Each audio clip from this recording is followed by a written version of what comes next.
Greetings.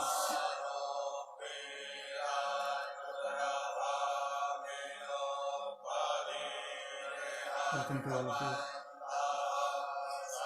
I'm just pasting on my profile also.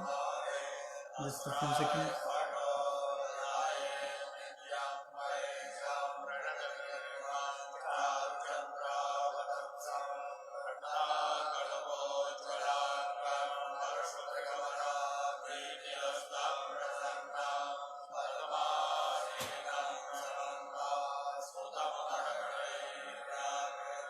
स्वागत है आप सबका.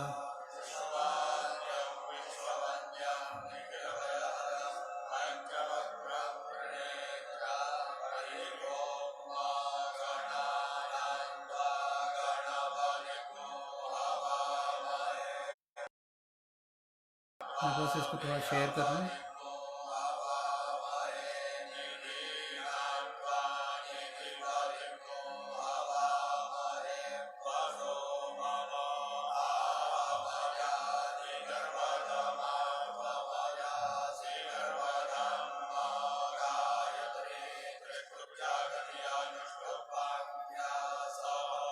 Greetings to all of you.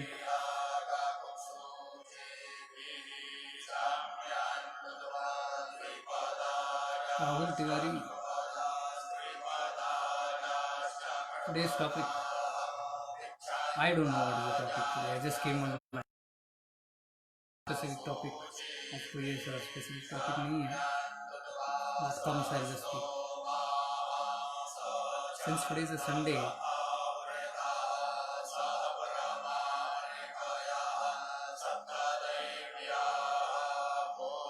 just 1 second.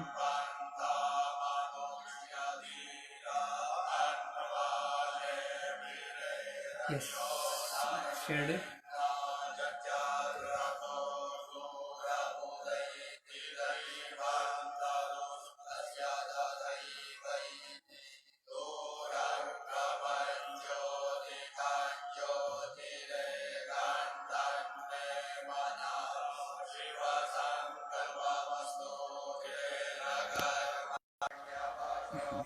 I hope I'm clear.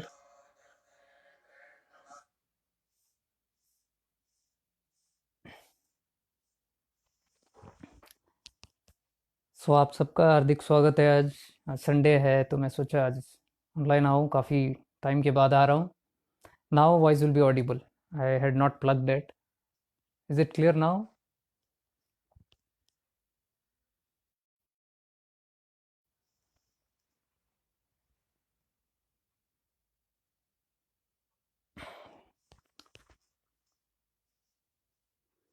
Now audio will be clear. Is it clear now?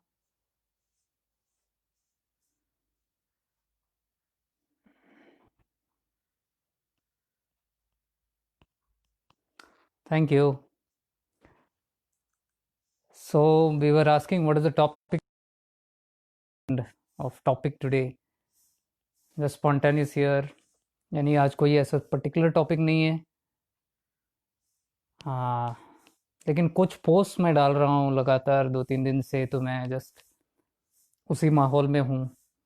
तो I thought I just speak to you all of you.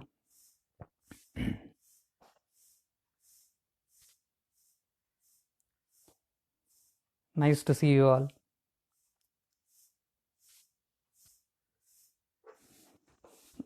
Just 1 second. Let me on this button.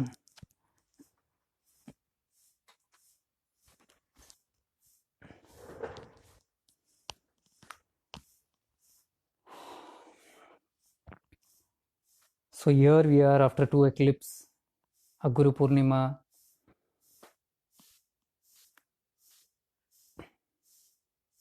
moving on to the further phases of the earth transition and going with the flow. The moments right now are very, very tense and very tight and very hectic. It is nothing new that all the souls are right now in a struggle mode. Post-corona, we cannot say it is post-corona, it is still ongoing corona. It's existing. As I've been already saying in multiple videos, that all this is happening for a reason very high, which cannot be very easily seen right now because we are all in the 3D world, the third dimensional world, and we are still hooked on to our old paradigms, which makes it more difficult for us to transition. As I've been writing posts, a lot of posts I've been writing in the past few weeks to months, all about the transitions. मुझे मालूम नहीं आप लोगों ने कितना देखा है post को, but as I told I have no targets कि कौन देखता है कौन नहीं देखता है. I just keep on posting.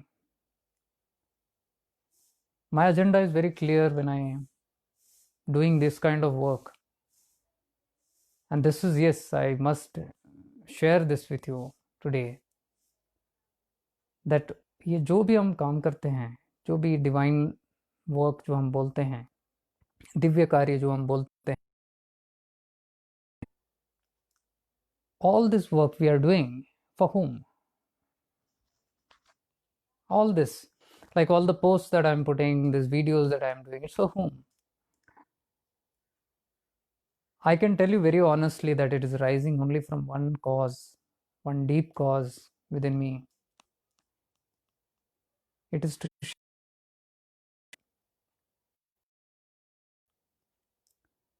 and this message I must share today. Yes, it's coming very strongly, so I must share today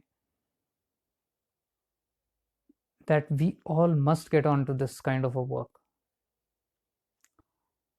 You know, we are always in the mercy of somebody else doing it for us, always, all the time. We are always in the habit of looking up for help, up to others. दूसरों के पास हम सहायता लेने के लिए हमेशा तत्पर रहते हैं. हम कभी ये नहीं सोचते कि हमको भी कोई नीचे से देख रहा होगा ऊपर. There are so many beings because there are different levels of consciousness that is there.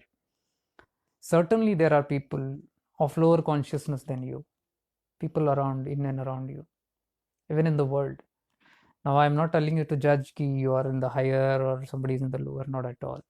I'm saying these levels are always existent. However high you go, there will be always somebody higher than you, and there will be always somebody lower than you. However, how much ever you travel upwards, how much ever you travel lower also, there will still be somebody lower than you, and there will be still higher somebody than you. So just as we look on to others for help, somebody higher than us for help, please know that there are other beings also who are looking for help.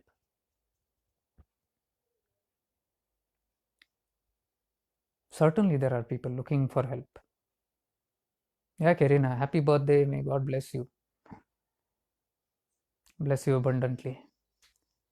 So there are people always who are looking for help. Whether you know it or not, somehow they are all dependent on each other. So you can see when I'm sharing the posts or when I'm putting videos or whatever, little, I call it absolutely dust, whatever I'm doing. It's nothing, it's very negligible. But still, I won't give up saying that it's negligible. Ek dust hai. So how will it matter whatever I do? It does matter to many, and to whomever it matters, you do it for them. We always have the habit of, let me take help, let me look on to others for help. It's good. For somebody who is higher than your evolution, you can always look on to help. You can take their help, definitely. But when you are struggling on the journey and you're looking up to help, you know how it feels. You know how the journey feels, how bad it feels, or how gross it feels. You know the experiences of the journey firsthand. You know the pains and struggles. And then when you look out to somebody for help and you take their help, please always know there is somebody lower than you also on the ladder of consciousness. These are all ladders. These are rungs of ladders. And let me tell you, rungs of ladders means step by step. Why are they steps? Because one person, if they want to reach to this, they have to take the steps. And on every rung, there is a set of people with certain kind of consciousness. This is how we lend a helping hand. The one who is higher looks down. Why does he look down? Because when he is looking up, he knows the pain of the struggle. That makes him compassionate and kind. So when he is looking up with an expectancy that somebody help him, definitely that compassion will trigger that there is somebody below him also who's struggling to move up. So while we are seeking, putting up our hand for help, and we are getting a grip from somebody on the higher rung, and we are getting pulled up, I feel it is selfish to just get pulled up and go. How about something like, okay, I'm getting pulled up and there's somebody lower also. You hold their hands also and get pulled up. This is the chain of Jyot se Jyot Jagao. What is the meaning of Jyot se Jyot Jagao? Now, once upon a time, there was something like you have to get ready for it to help others. Ready in the sense what? Reach to one level.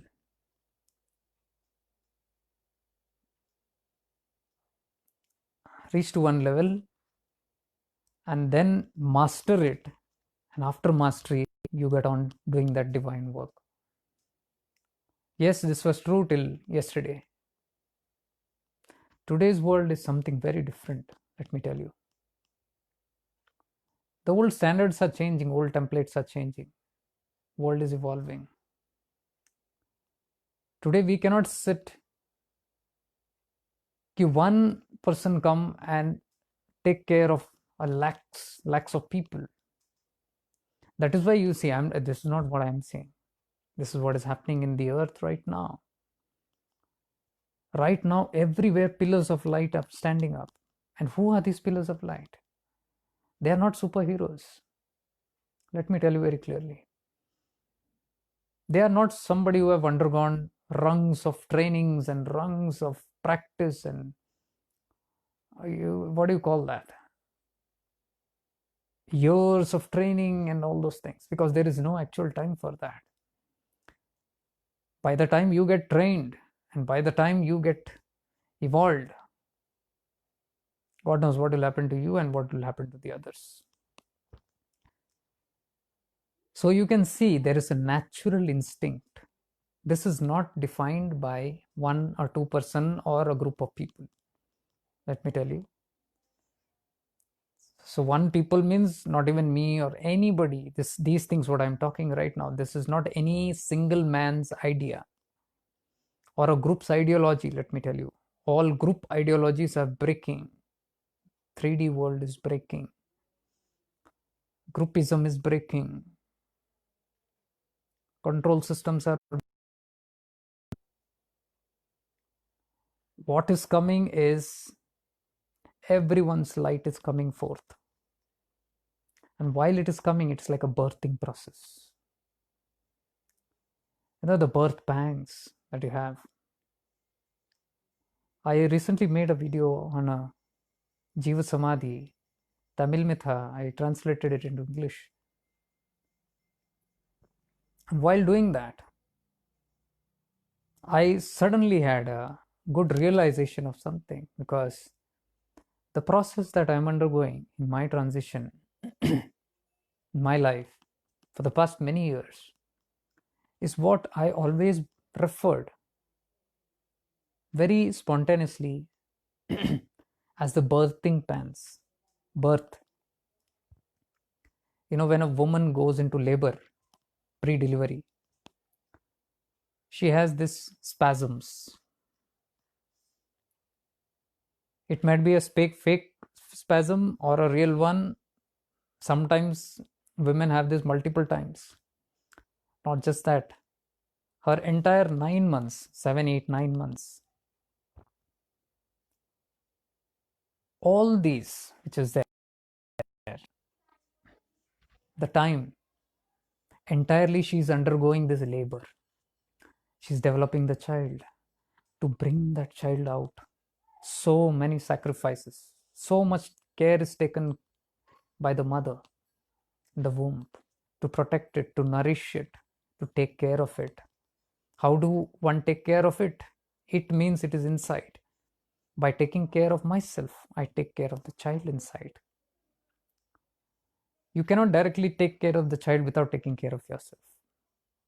So you nourish yourself, you protect yourself, you do everything that you can do, even if you don't like. That is the unconditional love of a mother.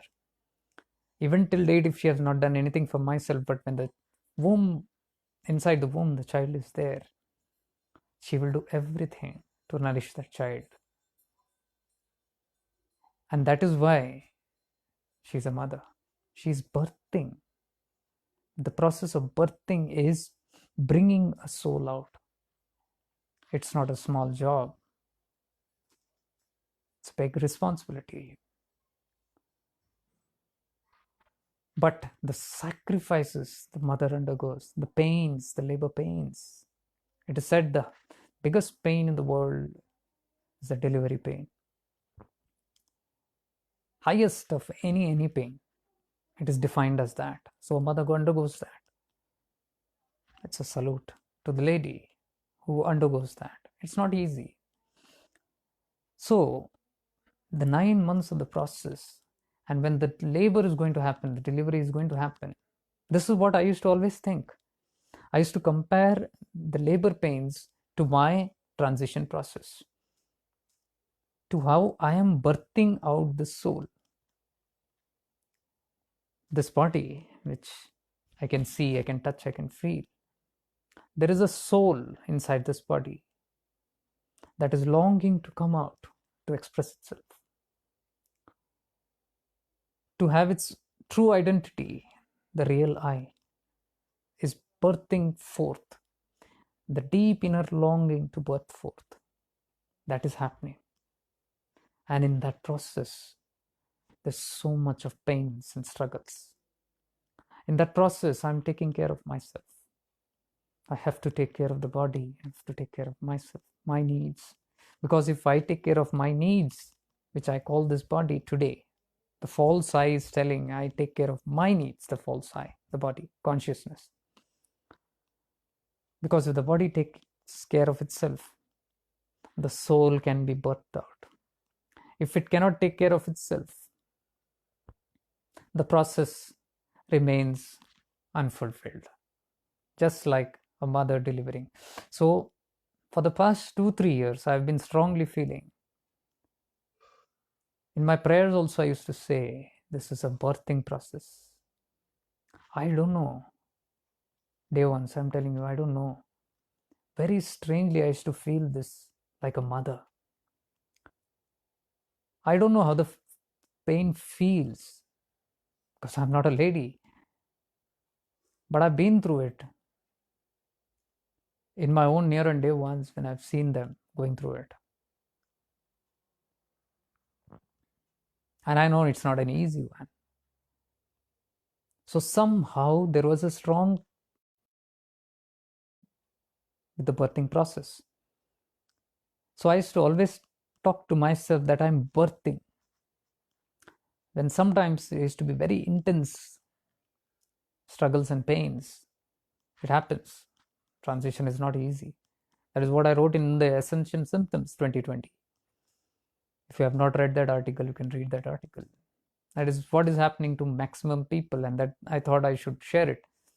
I've been sharing this about Ascension Symptoms since 2009. I told you that time nobody even talked about these Ascension Symptoms.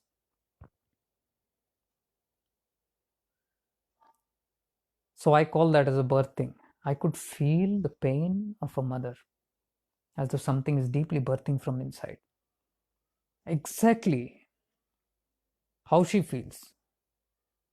I don't know, it's very strange, but I used to feel the same. And I used to talk to this until I was making this video about the Jiva Samadhi.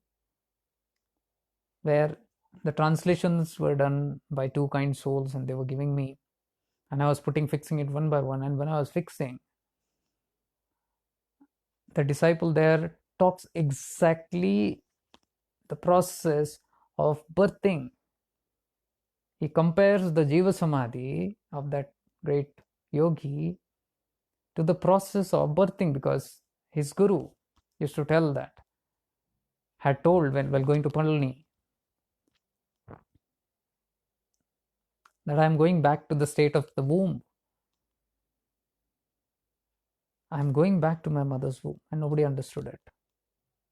So I could suddenly relate while I was making that video. Oh my God, this is what I feel. This is what mostly many people must be feeling, but maybe they cannot put it in words.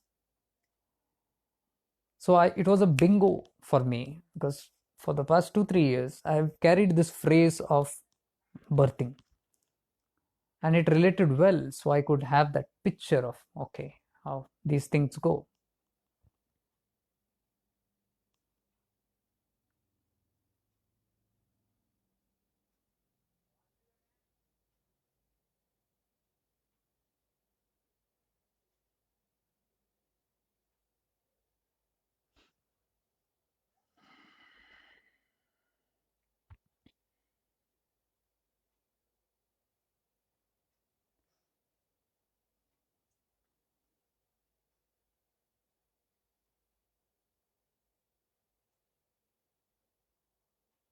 So I felt very fortunate actually while doing that video, because it's mystery. What happens to the siddhas, we don't know. Very few people even talk about it. Most of the siddhas going to Jiva Samadhi never talk about it. So I saw this as an opportunity when somebody, one of his guru brother, is trying to do. Otherwise, that would have never been known, because that person said that, we came to know what it is, how it is. So, dear ones, we are all in the birthing process. Everybody is birthing their real soul out. It's a very tedious process, not an easy process, not as easy as it looks. Why is it not easy? Because the body, the I consciousness has to diminish. That's not easy, because that is the strongest part of everybody. All the spiritual struggles that we do towards salvation, liberation, moksha, whatever you call it, self-realization, whatever you call it is all towards the diminishing of the I, the false I, which is the body consciousness. Leaving the body consciousness means leaving everything that this body is acquainted to. And what is it acquainted to? It is acquainted to the 3D properties, third dimensional stuff. It is diminishing that. That means it is leaving the qualities of third dimensions and transversing to higher properties. The rungs of the ladder. Until you leave this ladder step, you cannot go to the other. Even if you keep one foot on top, next rung, until you lift the lower leg, you cannot completely be established in that step. Most of us are right now like this. One step is there, one step is still down there. Are you getting it? So one step we have already taken there, and one step is still in the third dimension, because it's not easy to lift up this leg. Many reasons. Fear, insecurity. Key, I have to lift. What if, because I'm not still sure of this step, I'm not grounded on this step, I'm not had full grip of this leg on this higher rung. So if it is not strong, my lower leg is weak to pull up, because it knows if this is not strong, and while I try to lift my leg, I might fall down. It's a false fear. It is a false fear. This is Maya. This is the illusion that the mind gives. And thus the soul remains always in that fear to lift this leg completely. It has taken that step, one step, but the other, it It is scared.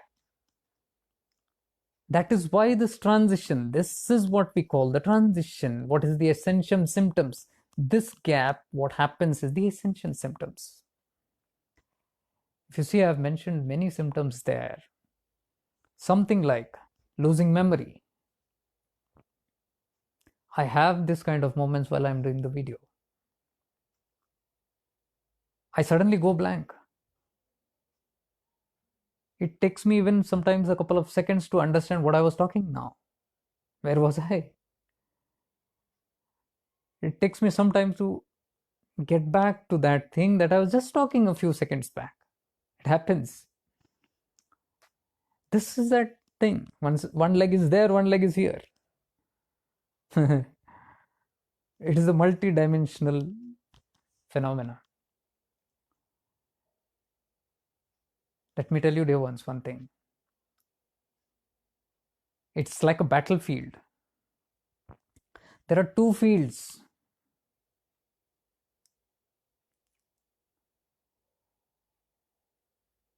I should say rather, there are two games. One is the higher level, like 4D, 5D, higher dimensional games.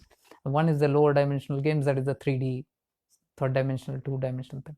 So two games, but there is only one battlefield. Playground, rather. Two games, matlab playground. Two battles, any battlefield. Any way you can put it. If it is a battle, then you can call it a battlefield. If it is a game, game is the right word because it's the play of consciousness.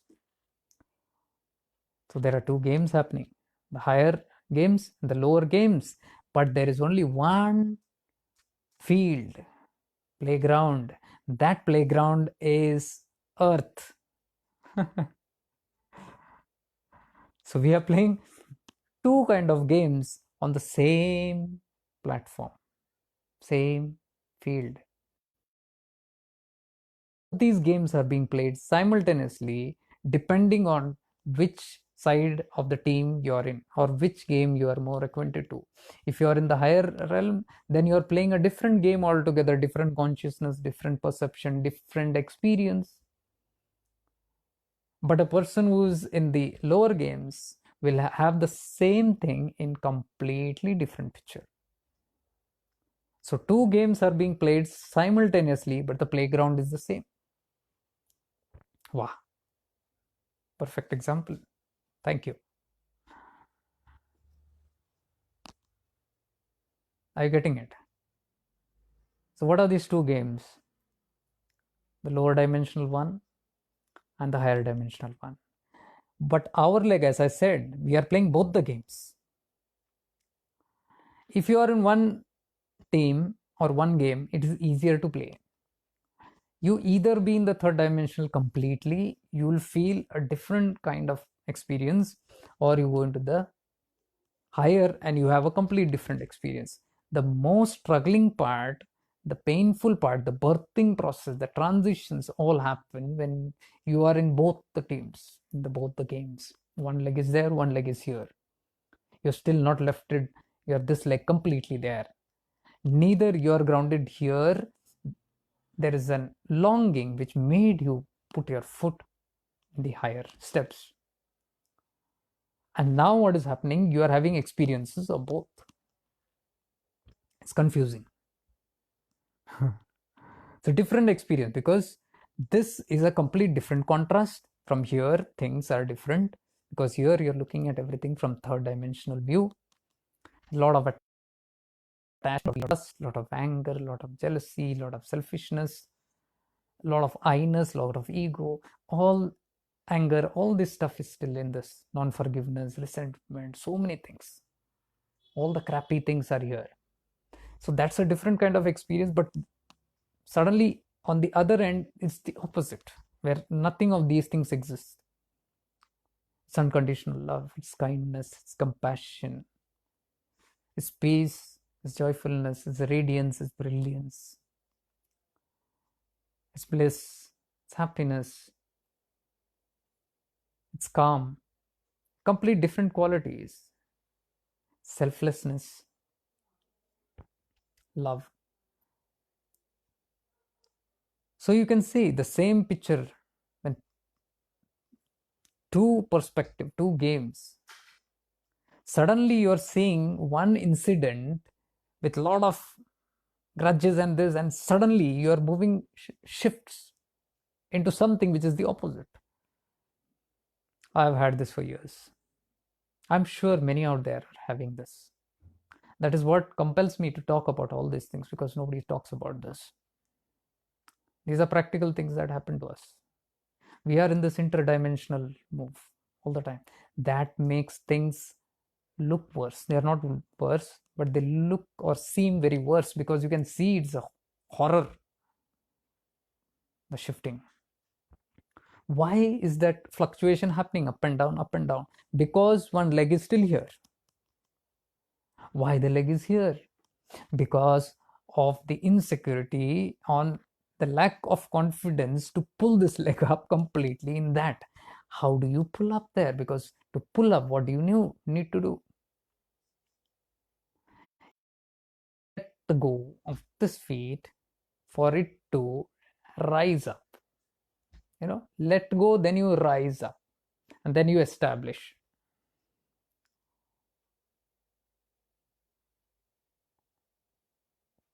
This let go is not happening due to the insecurity. What we say, we are not letting go of our lower tendencies. I had put a post a few days back, and people were a little like worried. What is this? I'm not here to predict things. I'm not putting predictions like this will happen, that. That's not. I told you every day it changes. You cannot predict anything accurately. But roughly, yes. So I told in that post very clearly that there is a need to get rid of all the lower tendencies, especially greed and attachment. If we don't do that, in the coming days, months, or whatever, we are going to have a tough time. Now, many people took it in a different negative way, again, depending on where your foot is. If your foot is here, you look at it in a different way. You'll say, attachment, I have to let go of my attachment, my loved near ones, dear ones, my things, my property, my things that I've earned here, my name, body, I have to let go of this body. There are so many things when you say attachments. Attachment is anything and everything. Thing, person, people, places, relations, name, form, body, any kind of possessions, even a pet, even the ideologies, so many things, belief systems, conditioning, these are all attachments. We are attached to all this. That is what I meant by attachment. But people took it, oh, I have to leave my near and dear ones. That is just one small aspect.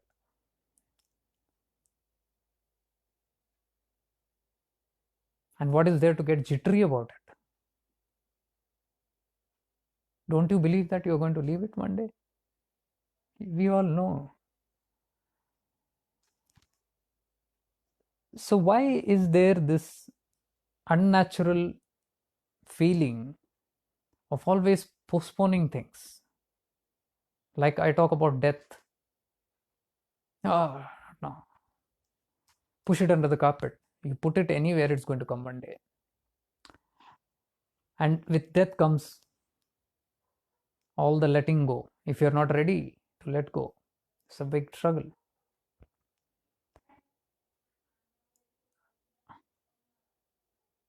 Death is two ways. One is a physical death, which can be traumatic if you're not ready to let go. You know what happens. I need not talk about it.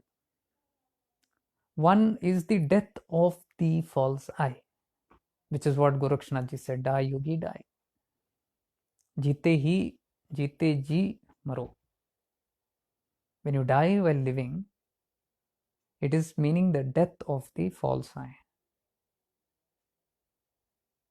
That is more painful. And that is what is happening right now with many of us. This transitioning is the death of the false I. What is the false I? All the false things that we attach to. What is the false thing? It's all the third dimensional stuff. They're all false. Why it is false? Because it's not permanent. Anything that is not permanent is false. Simple definition. Anything that is temporary It's not real because there is no permanency in it. That's going to go. It is transitory. You can only experience it. You cannot possess it forever. You cannot possess it. But the false I will give you the feeling that you can possess it. That is a Maya. There is a strong feeling that you can possess it.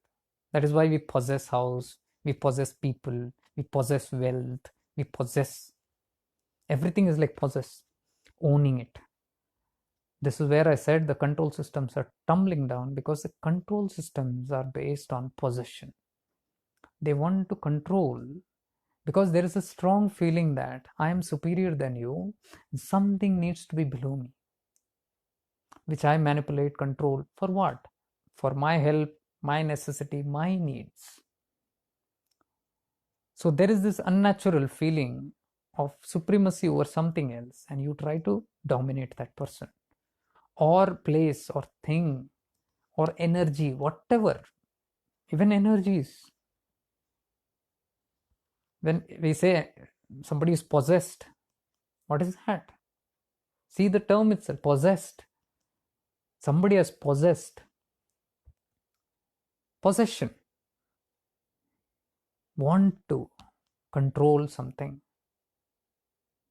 This is the false world because this is all transitory. No, nothing can possess forever anything. Even if something possesses also, it is all temporary. It has to go one day. That's temporary stuff. This is where the fear is coming from. The false feeling, this possession. See, even though you can relate, if you can relate even right now what I'm saying, you can see right now what I'm speaking, you can understand it, what I mean to say.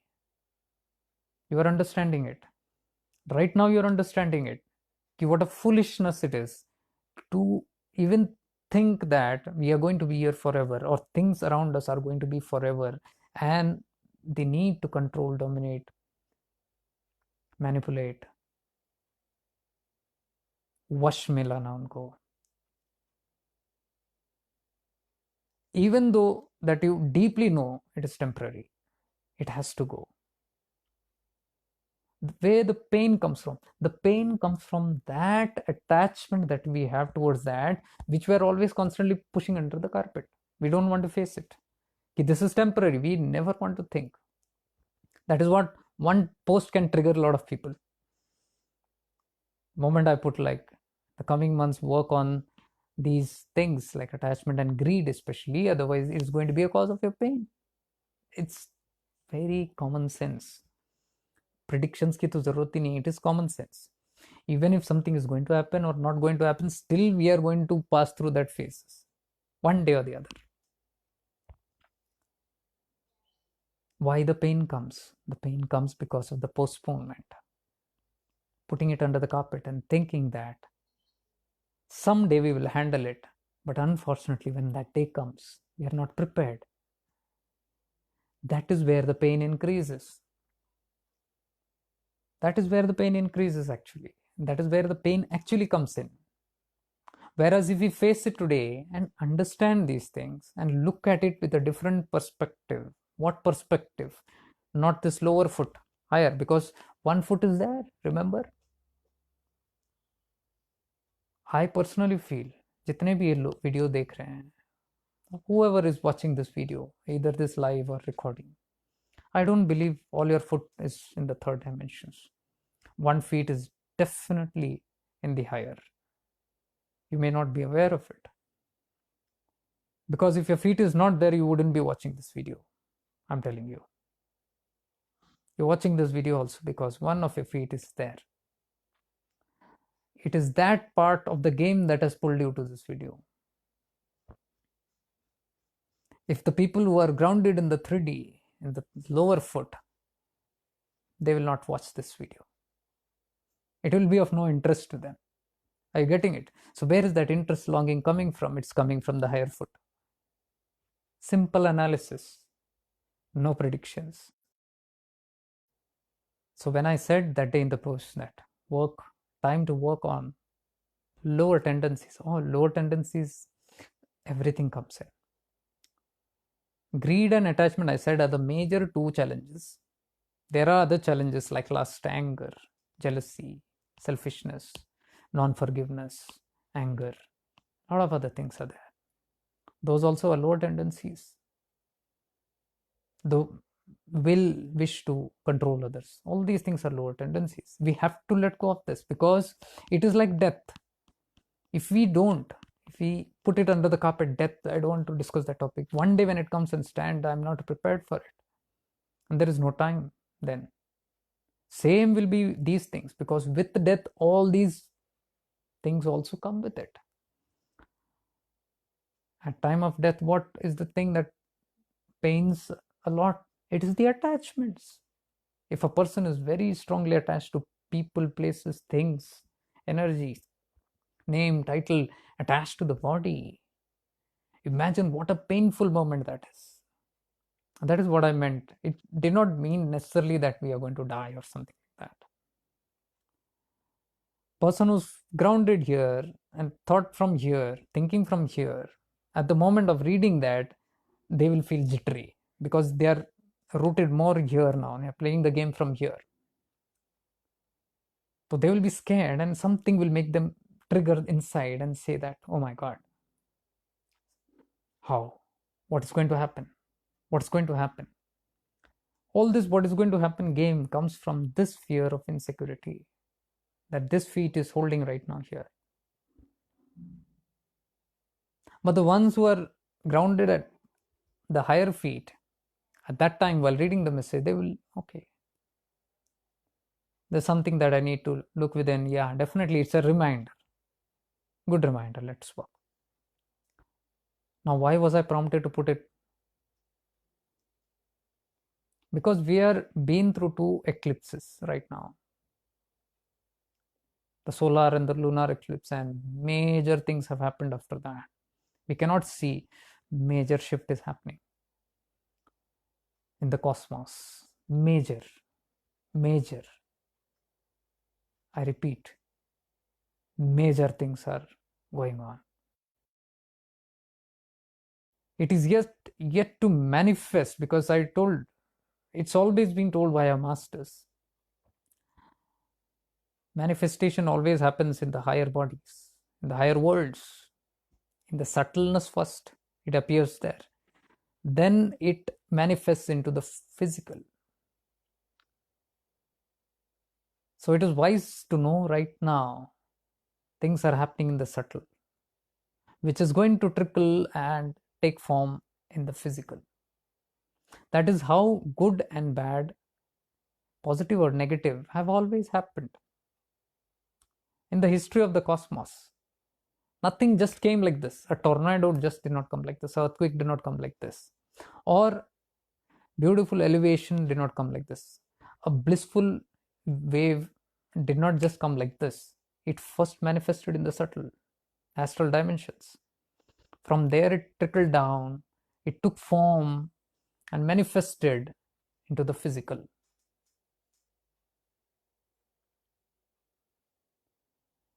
Two experiences again.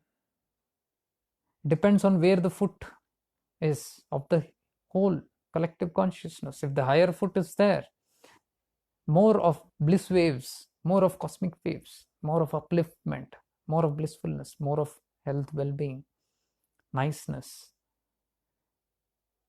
growth, evolution. All these things happens with that wave. If the foot is on the lower collective consciousness, lots of so-called natural calamities and all these things, challenges. It depends on where the foot collective consciousness. It is the whole collective calculation. So after that eclipse, the solar eclipse and the lunar eclipse, two major jerks. Eclipses are the time where different portals open up, different gateways open up, different vortexes open up, different things happen and happening for the good. I took a lot of time making two posts again. One was the ascension symptoms, one was again on the impact of these frequencies, the Schumann resonance on the brain waves, and how it is impacting the whole consciousness, whether we like it or not. I use that term Schumann resonance because logically we want evidence, and this is what the science is giving evidence. So I'm not talking something weird or eerie. It's all backed by science, and science is watching this. They have different terminology, but they are also curious, and they also have no explanation. There is no explanation as to how the Schumann resonance is increasing all of a sudden and what will happen. They have no clue to it. More than the scientists, there are collective people who are well established in understanding this from deep meditative point of views. All over the globe, there have been collectively a lot of people like this in the past decades. Few of with which whom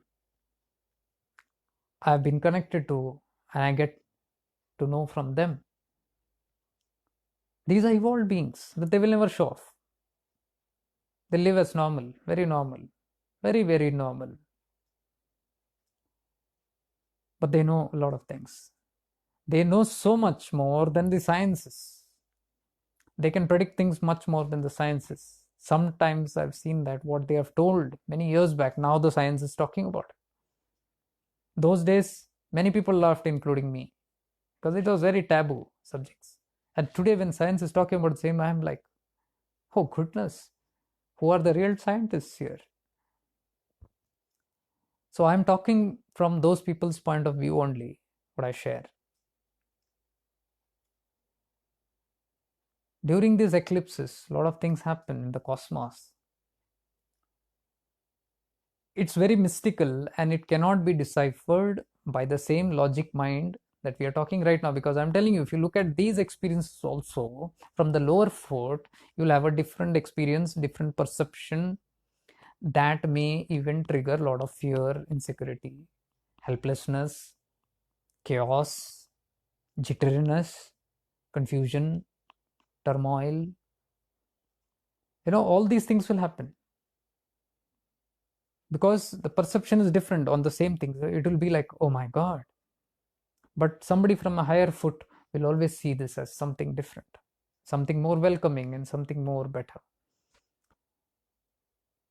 That is the reason I do not put all these things directly, nor even want to talk about it, because you never know how people will look into it. Now we may say, let who take it, and it can cause adverse reactions if I'm not ready. That is why the readiness is very important to even understand these things. That is why it is said, if you are not ready, it will not be shown to you. Anybody. Until we are ready to see something, even our own past, own deep inside, forget the world's future and past, our own past and future will not be shown until I'm ready to see that, until I have the nerve to see that from a very different, matured perspective. Because only when you have reached that level and then that higher ladders will life automatically start opening to you and showing you a lot of things, because now you can maturely handle without getting jittery. Now understand, if it shows you from a lower end, it just opens up. A man may got mad. They may not understand what to do. They may create more chaos, more suffering. They may manifest unwanted more things into it. Are you seeing it? That is why nature does not reveal to one who is not ready. So when nature is doing that, nobody has a right to come and predict things like that. Because when the evolution is not ready for it, you cannot put it. It will be taken in different forms. That is the reason that I've been creating these different pages for, because on my transition journey, I've been having multi-dimensional experiences all the times.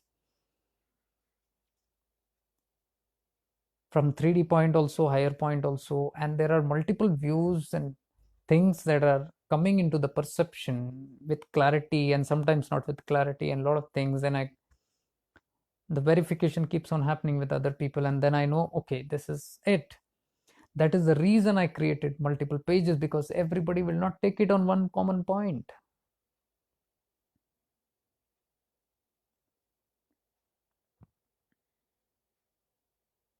That is why I said I'm not here to prove myself. I'm here to be myself. Big difference. When you're here to prove yourself, when you want to create multiple platform for any kind of publicity or anything, that's a different agenda altogether.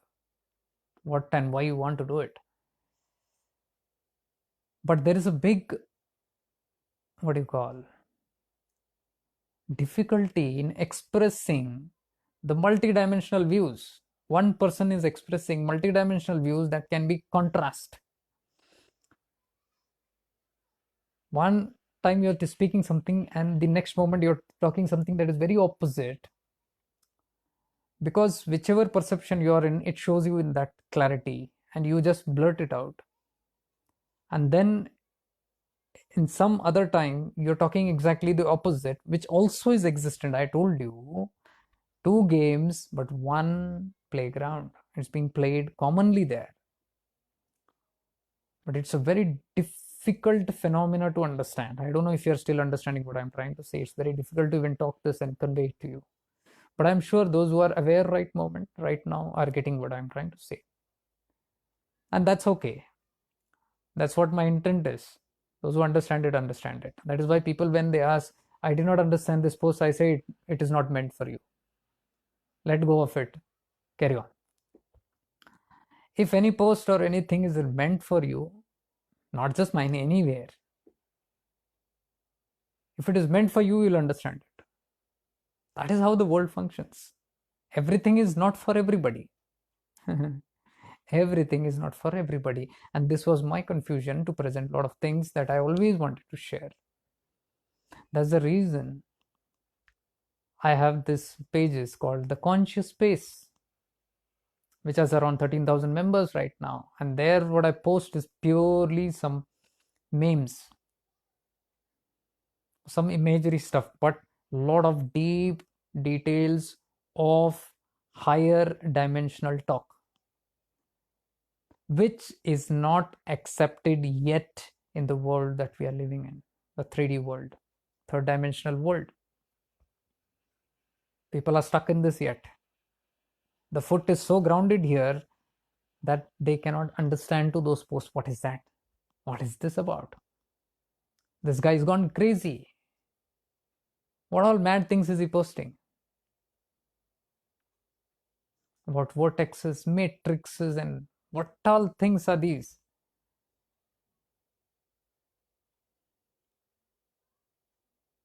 The dimensions and consciousness, the astrals, and so many things, multidimensional, and it looks very unrealistic, and it looks taboo, it looks a fantasy, it looks like somebody's gone mad. That thought is coming because the feet is in the third dimension. You cannot understand it. It will be very confusing. It's a hodgepodge. That was my problem, that I could not share this, though I wanted to share this from many years. That is how today I see the past 6 months, all my content has got just split up. Past 6 months, I don't know what I've been doing, but something I just created multiple platforms for those kind of people. Tension hi nahi. So the conscious space talks more about those weirdo things, what you call weirdo, or what you call as hippie or gypsy or taboo or esoteric, metaphysical, whatever you call it. These are the languages of Albert Einstein, Tesla,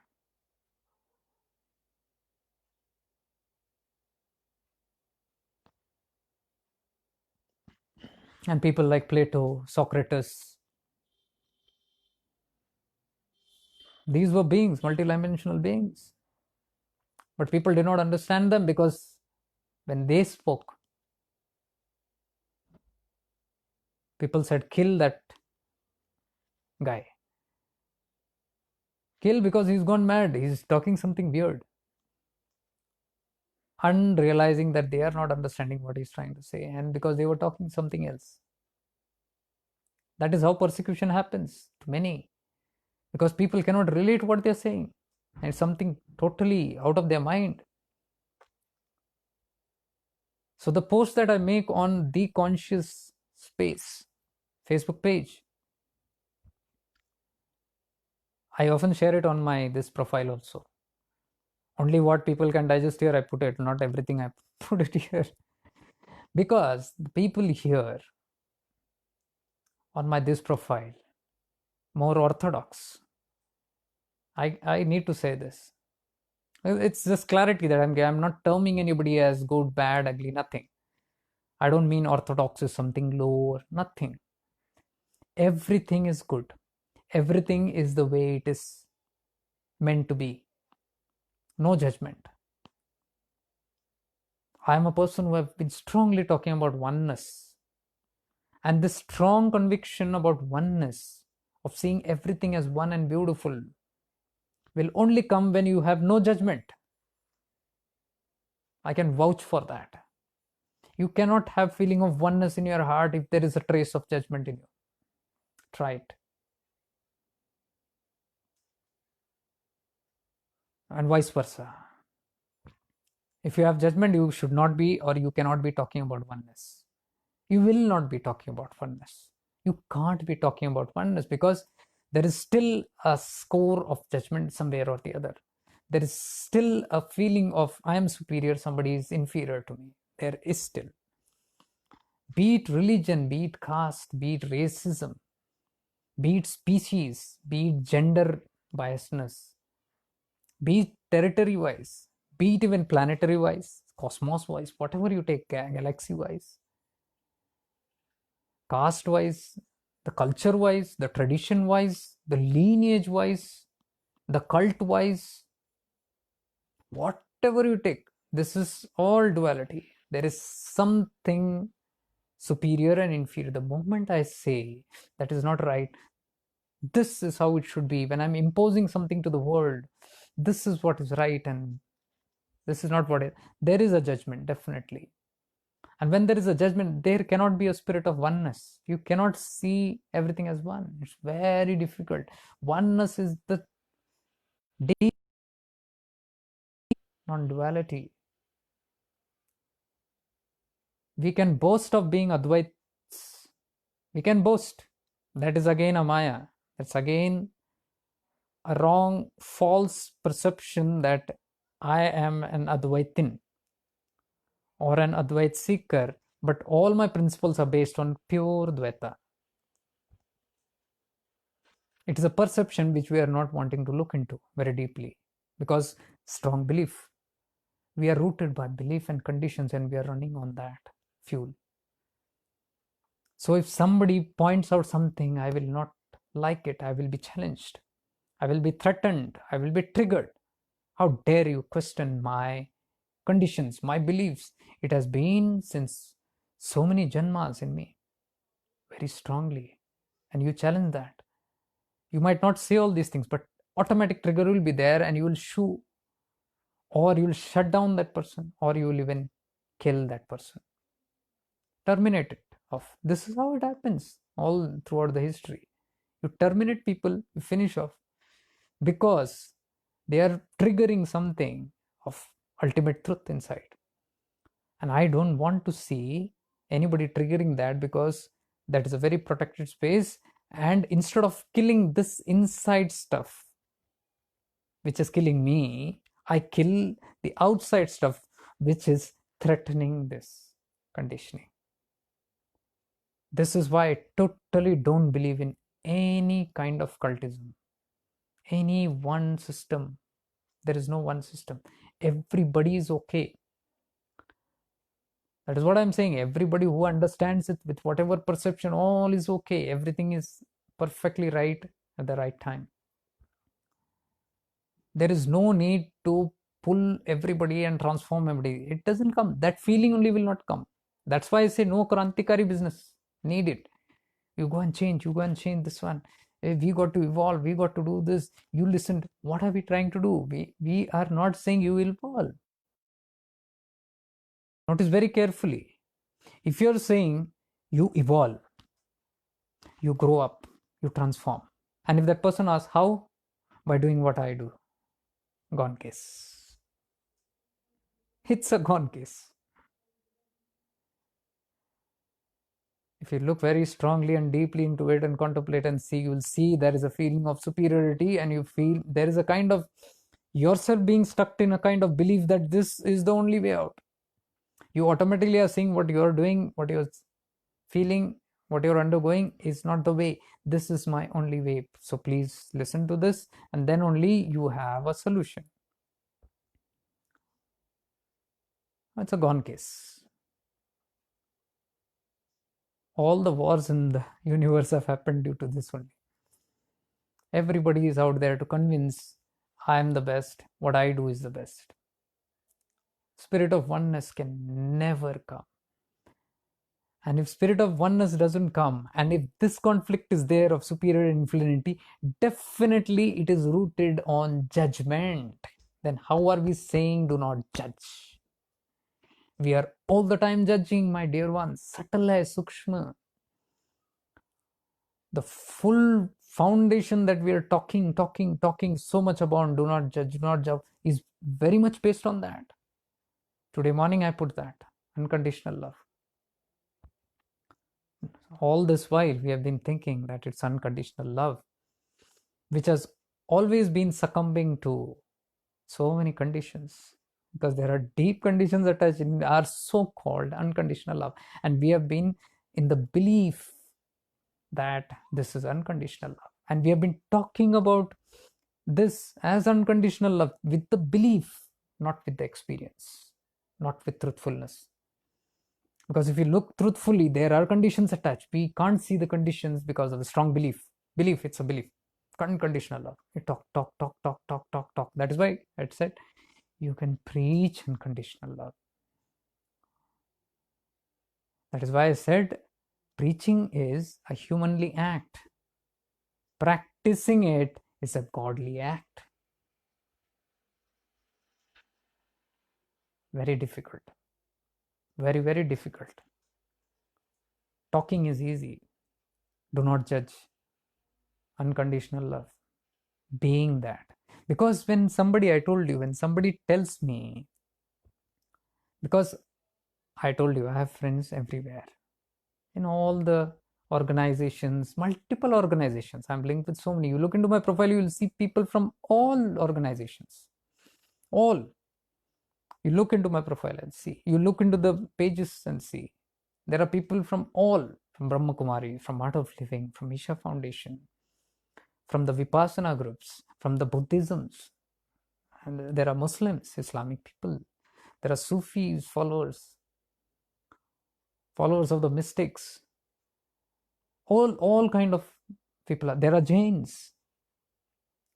Look and see.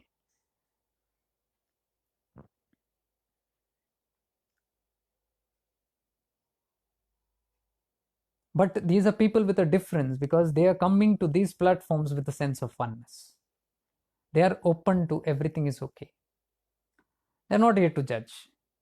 Because pages like this which I'm running, judgment people cannot be there. You cannot be a member of it. I recently opened one more page. One world, one home.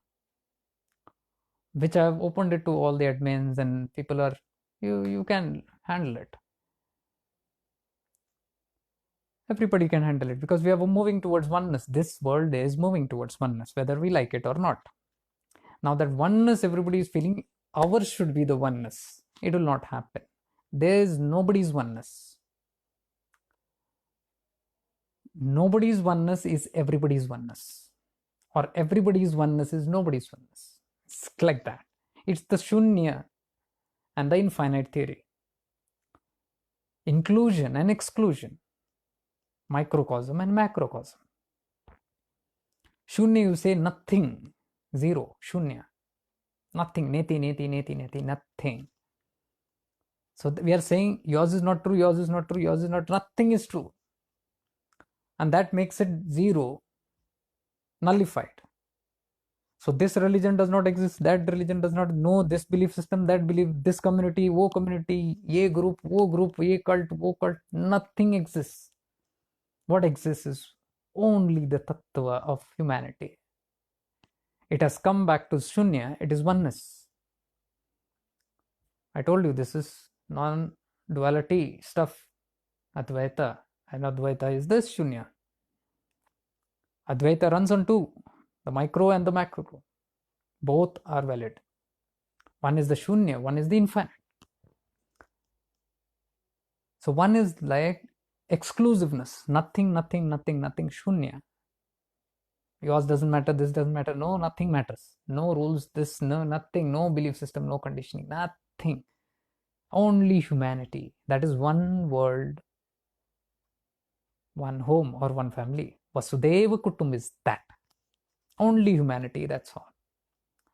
We are moving towards that. I don't know, it might take decades or centuries or eons, whatever, but it is certainly moving towards that direction, whether we like it or not. Either we accept it now, or like the death, we keep on postponing it, putting under the carpet, till one day it happens and we are not able to face it. Or we accept it and move in that. Just like we accept death, we accept that all our lower tendencies have to go one by one. Everything has to go.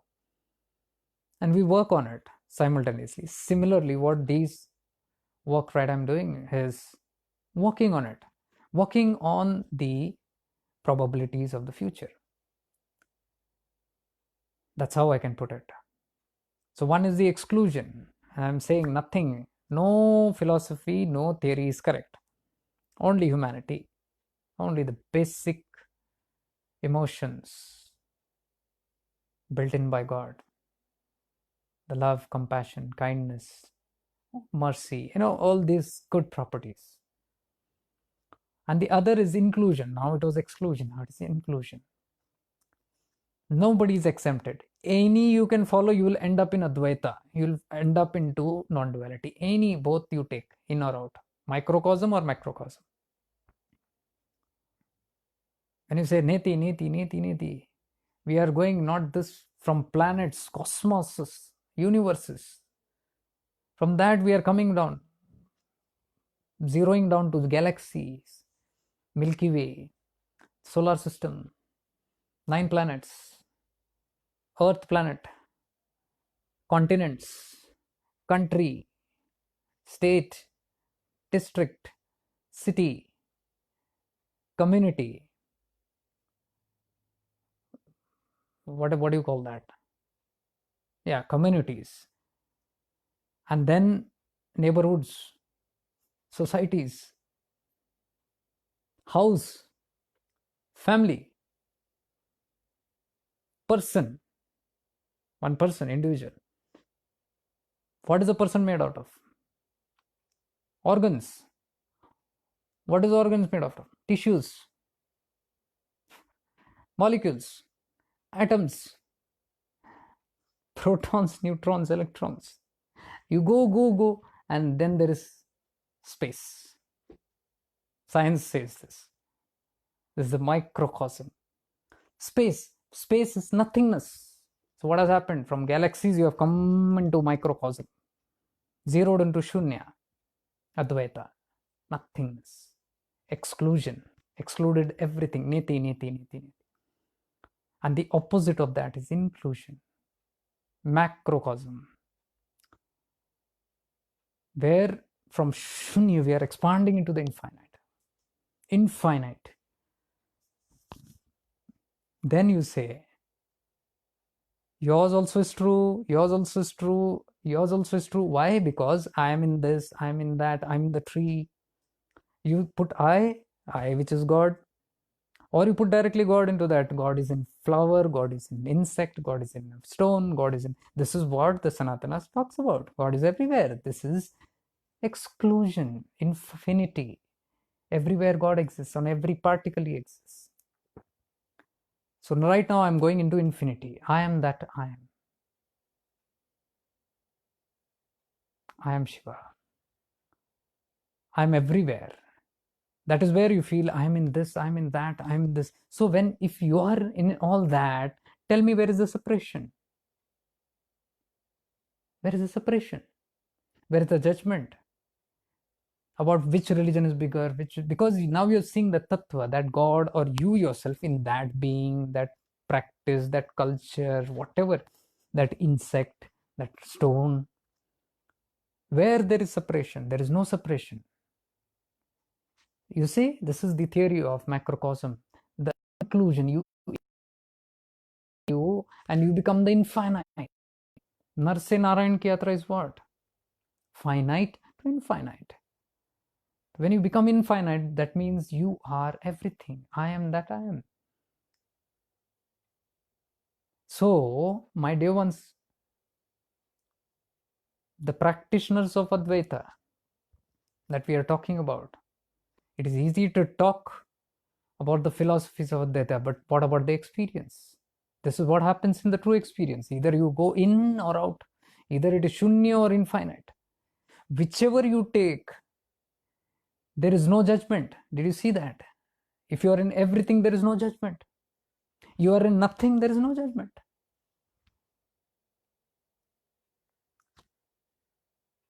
Two philosophies. Right now, we are playing two games, but on one common field. Are you getting it? Two games, inclusion and exclusion.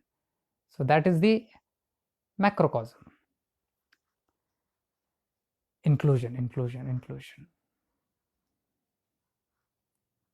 I've tried to explain this before also, the Advait principles. So when we are talking as Advait principles, I wouldn't listen to philosophy. I'm talking about experience, the real experience. If somebody is experiencing that Advaita Tattva, like how the mystics experience, it is either of this state. And when they speak from that state, it is a different experience. But those who are neither in that established there or in this, in the shunya or the infinity, those who are in the transition or still not rooted in any of these will talk about the philosophies. It is only a talk. There is no real experience because there is no grounding in either of these true ultimate truth that we call it, the supreme truth. It's not still grounded in that. So when we talk, it has to be complete sense or nonsense. We must either talk either of this. Either we talk nonsense or we talk complete sense. Somehow I have not settled for the nonsense. Because I'm telling you, my perception, my experiences talk something else. And to present that, I've always had a big time struggle to present it. But I never stopped myself from what is flowing. I always kept on flowing it out. It is a natural compulsion, you must understand. It is not a vested interest. It is a natural compulsion. But one day I realized when that natural compulsion, a lot of things spilled out and it's a hodgepodge. And everybody is like, what weird is this? Abhi to ye aisa keh raha tha, abhi to aise. Yes, my dear, I might be talking right now about inclusion and nothingness. No, no, no, no, no. That's not important. This is not important. But tomorrow I might say, yes, that's important. This is also important. You see, it's a contrast. But both are giving a parallel, similar experience. This is interdimensional experience.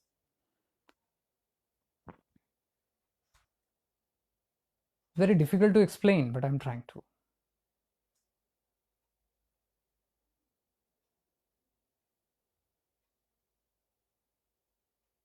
So that is the reason I kept those pages as that.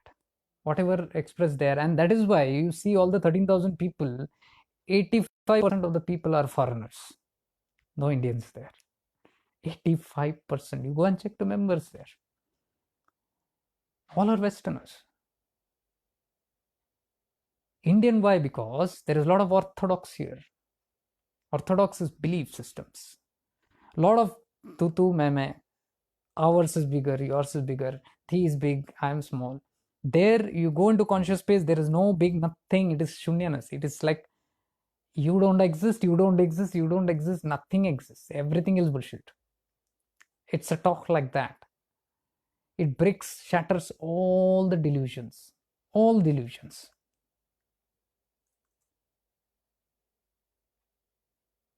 And when it shatters the delusions, what happens? Kattarpanthi will not like it. You know, anything that is rooted in strong beliefs and conditionings will not like it. Why? Because there is a belief system. If there is a strong belief system, no, mine is bigger, my community is bigger, my religion is bigger, I am bigger, my lineage is bigger, my caste is bigger, my tradition is bigger, rest all is bullshit, then these things will shatter. And those who speak this will be a target. Will be like, hey, isko hatao bhai.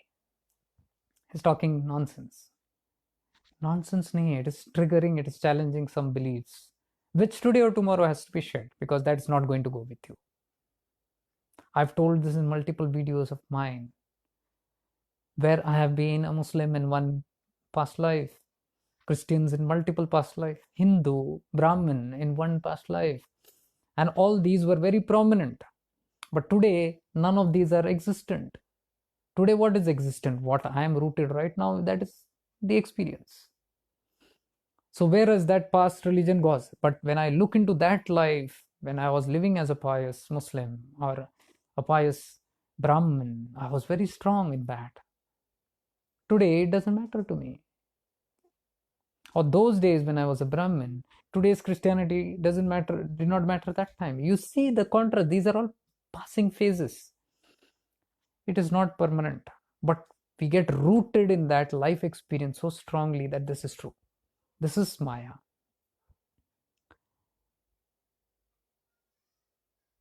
So this is how I try to put that conscious space. I kept it there because what is flowing, I keep putting it into those spaces, so there is no tension. It is like I am able to express myself without any problem. I'm continuing to do that, and it is benefiting or helping somebody or the other in that. Whoever is in whichever kind of space dimension, they will get it.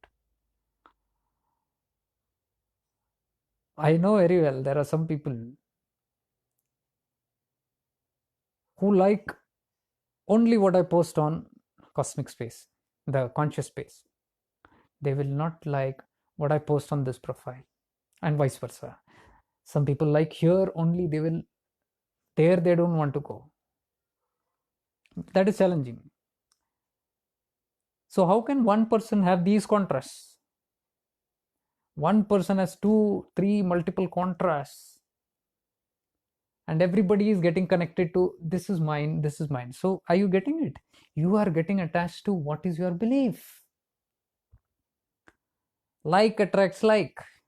That is how communities come in. That is how racism comes in. That is how groupism comes in. Like attracts like. Sab ek jhund. They start creating groups and herds. One belief system, one philosophy, they will get hooked onto that, and then one group will fight with the others, or they will feel superior if they don't fight also. Modern spirituality has a different fight. It will go not clashes, because the modern spirituality are much more decent people. So they will not go head on like the Krantikaris, but they will go with sarcasms, taunts, indirectly pulling down somebody, or indirectly telling I am superior to you. Some or the other subtle ways, the war will always keep on existing, but there will always be unrest there also, here also. Because constantly there is something triggering inside. Everybody is fighting for superiority. So are you seeing it?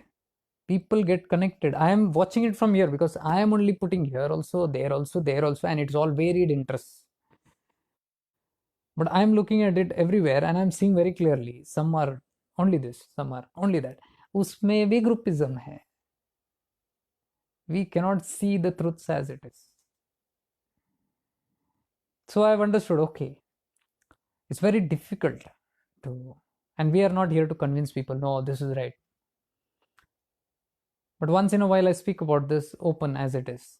But it's okay. This group also is respected. This also is respected. This also fine. This person also is fine. That is why somebody with the lower consciousness also is accepted. Why do the great masters, people in the Guru Mandala, accept everybody the way they are? We talk so much, right? Accept everybody the way they are. In our practice, I don't see it. People who talk to me accept the way I have never seen people accepting me the way they are, way I am. I don't mean in arrogance or something like that. I mean just whatever qualities I have, good, bad, ugly, whatever. It's easy to say I accept you. Very difficult to practice it.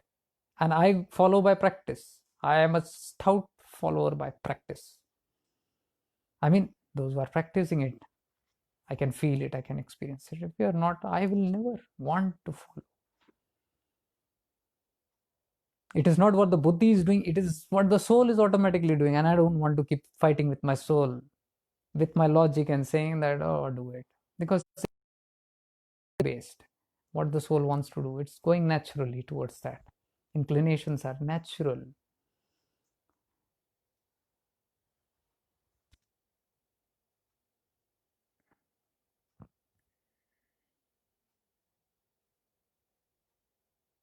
Everybody is unique.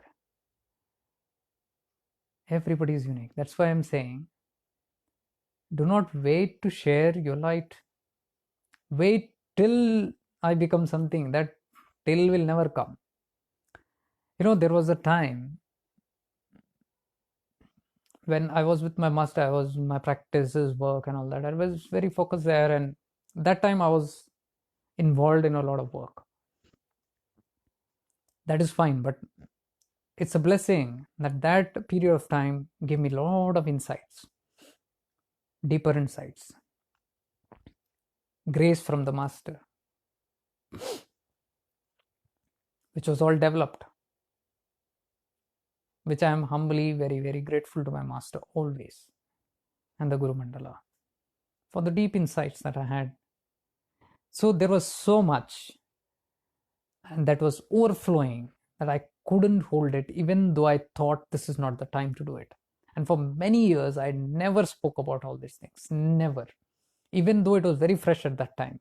But somehow to spill out, and the only thing that I used to do it was put it here or there in some blogs here, there, little,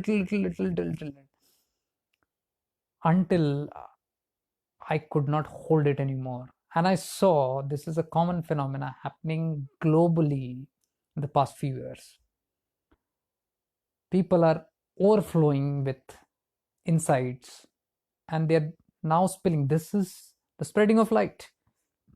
It is not, as I told you, what the individuals are sitting and planning with some vested interest in a thing. It is a natural compulsion that's happening. So I'm seeing this in many people. That is why I'm saying share your light. I've been saying share whatever, even if you feel your light is creativity, share it. You might never know whom it goes and touches. If you judge yourself and sit back holding your light, thinking like that the time come, that time you might pass and go.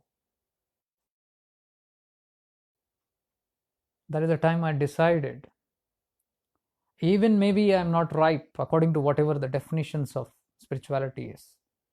Not ripe or not mature or not grown or not evolved or not liberated, or whatever those definitions are. I said, let me do it because it is better than what the world is right now, going into a different process of thinking. Today, I feel I'm fortunate I did it. When I started doing it, I had a guilt. Why should I do it now? But my guides, the masters have been guiding, do it. I'm glad I listened to that inner voice. Because today, over these years, when I look back and see, there is a lot of things that has come out, and even I'm shocked, how did it come out? And this is what I'm talking from experience to you also. Do not hold it. Now I'm thinking, what if I would have held everything within me? You might say, what big deal? No, there is big deal, because there are people who write, people who tell how much things have helped them. And I'm not talking about like thousands of people are talking and all. We are not here for mass conversions. We are not here for mass uh, testimonials or anything like that. We don't want that, because there is nothing to prove here. I told you, I'm not here to prove myself. I'm here to be myself. Just being myself, I'm seeing it helps so many. Because the agenda for me is different. The soul agenda is, even if I'm able to touch one life in some or the other way and help it, even give a nudge, it is worth even living, eating, grazing on this earth with this body around. It is better. You tell me, is it better or not? What have we done since from the time we are born till the time we die? What are we doing? We are eating, sleeping, procreating, entertaining ourselves, multiplying, and what else? Sleep, drink, eat, work, earn, again the same steps, procreate, multiply, and go off. Enjoy and go off. What have we done for anything? So I believe the deep meaning to life is having done something. Now that something does not need to have awards and feathers in the cap and boastful titles. We don't need that, because at the end of the day, I'm going to look at my achievements, which is relating very deep. Somebody is talking from their heart and saying that soul has transformed in some way. They are not telling they transformed because of you, but something that you did once, it triggered something and something happened. I feel fortunate to be on the planet, have utilized this body and life at least in some way, because some use at least to somebody else. So definitions are our own individual choices, how we define all these things as what is meaningful, what is helpful. And I'm telling you, we underestimate ourselves. We judge ourselves very badly, saying that I'm not worthy, I'm not good enough. It is wrong, my dear ones. I'm telling you, you are good enough. In some or the other way, you are definitely good enough, which will be helpful to somebody or the other. Sure shot. I'm telling you, forget humans. Even if you help directly or indirectly some animals, any other living beings, your life is worth it. Even one. Some changes, because that is humanly nature. What life is throbbing to do is that on this planet, not to eat, procreate, and go. That even animals do. Animals do that. What is the difference between a human and animal? It's just this quality that we enhance each other in some way.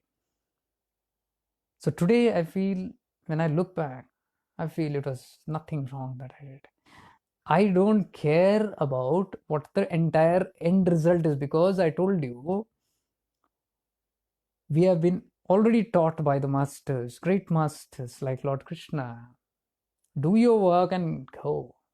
You're not here to calculate the results. Leave the results on me. You do what you have to do and go. That's all. So doing is ours, whatever we can through our efforts. How it benefits and what happens, God knows.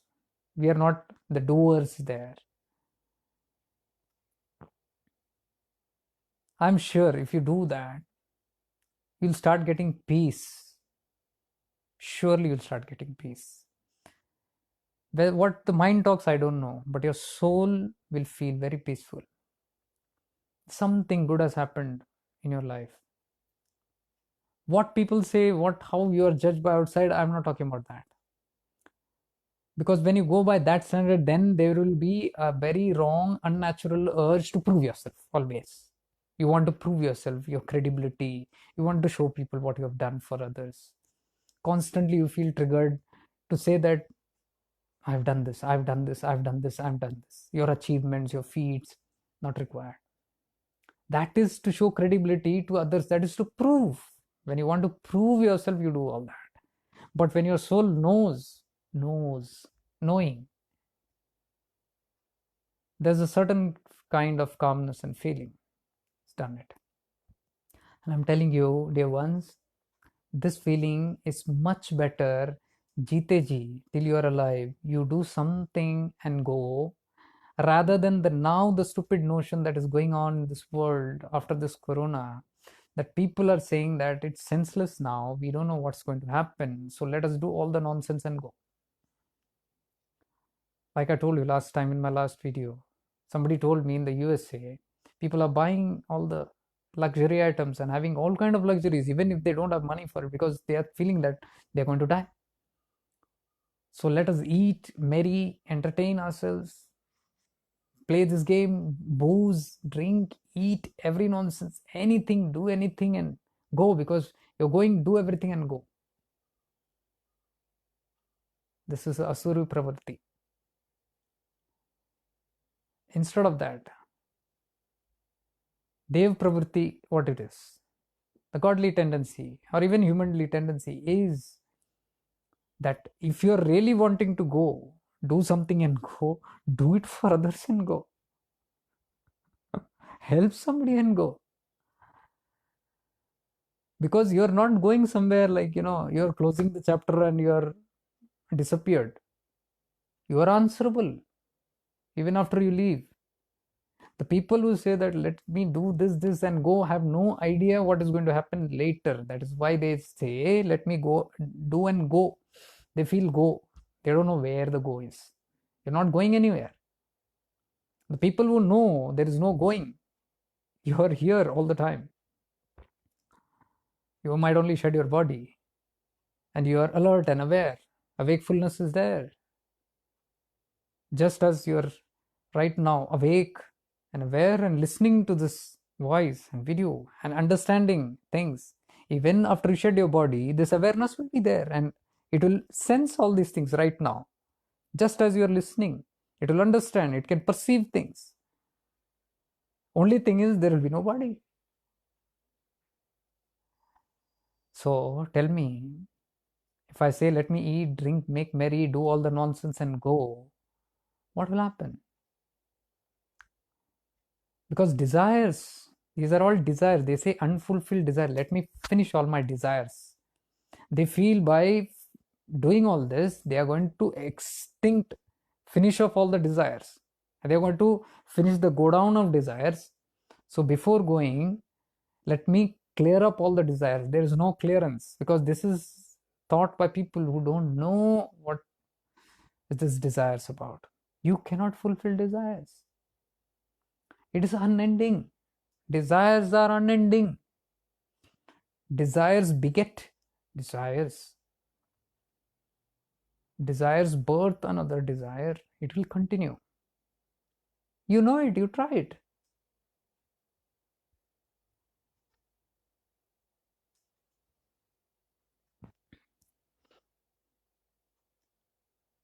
You have the desire to eat your favorite dish. Does that end with eating that dish? You might feel that, oh, if I eat my favorite dish, that is a lust for eating. And then you crave, there is a craving, and then you go and fulfill that desire. Does it end? The people who drink liquor, alcohol, there's a desire to drink, but does that end? That multiplies.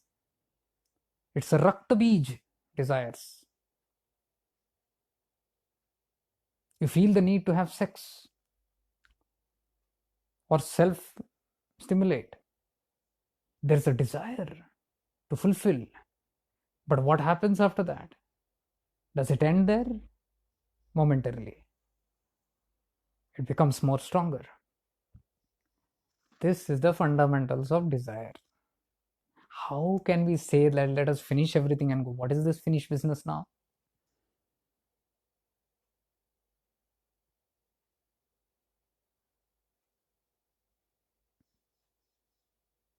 There is no finishing and going. So anybody who feels let me drink more, let me eat more, let me swallow more, let me throng more, let me do all the pleasurable activities more, let me do everything, play all the kind of games, everything and go, what will happen is till now you are having one or two interests here and there, little, but now towards the end, so-called end, they feel they have amplified and multiplied everything and they're thronged and they are fully in that. And what will happen? When they begin that, it will become a daily act. Surely. Today they did it. Oh, we don't know. Tomorrow we might not be there. Today we do it. Morning they wake up. Oh, we are still alive. Oh, what do we do? Oh, maybe day after tomorrow. Let me continue. What will happen? You understand. They're going to drown in that pool of desires and they're going to multiply the effects of it.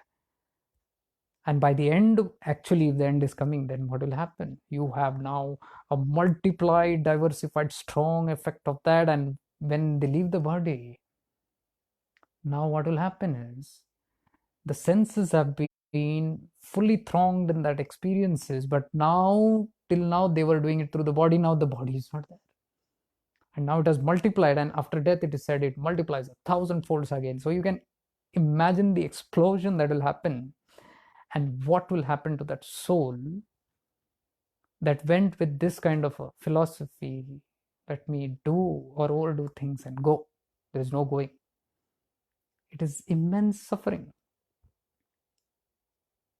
That is why I say if you really want to do something and go, do things like this. Whatever you can, however you can. Not with the intention of converting anybody or making anybody forced to believe, make them believe what you are saying and get angry if they are not agreeing with you. It's that's a different vested interest. If you get angry, I've seen this. People get very angry with me. They're very upset. Because grossly or subtly, I don't listen. When I don't listen, everything is done in the name of unconditional love and accepting the way you are and non judgment. Everything is done through the philosophy. But in actuality, when I don't agree with something, there is an interior spark of negativity which will not be shown out definitely, but it can be seen. Suddenly the ideas change. Suddenly one day they are so beautiful, loving and helpful and so much divine, and next day they're gone, poof, no trace of it. Why gone? Because you don't listen to what I have to say. Oh, so that means I had to listen to you, then only you would have given me that love. So was that unconditional love? There is no acceptance actually. And I am not doing any crime.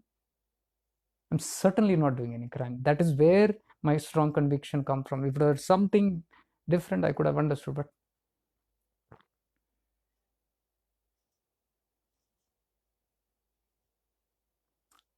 But I will be made to believe that I'm doing a crime because it does not come in that criterion of fitting into a certain kind of belief, which I'm telling you, my mind doesn't have it anymore. I am not doing it. I'm telling you from my heart and soul. I'm not doing it. It is happening spontaneously. It is not there. There is no criterion or belief system that this soul wants to get attached to. What shall I do? I try to convince my soul, but my soul is very powerful.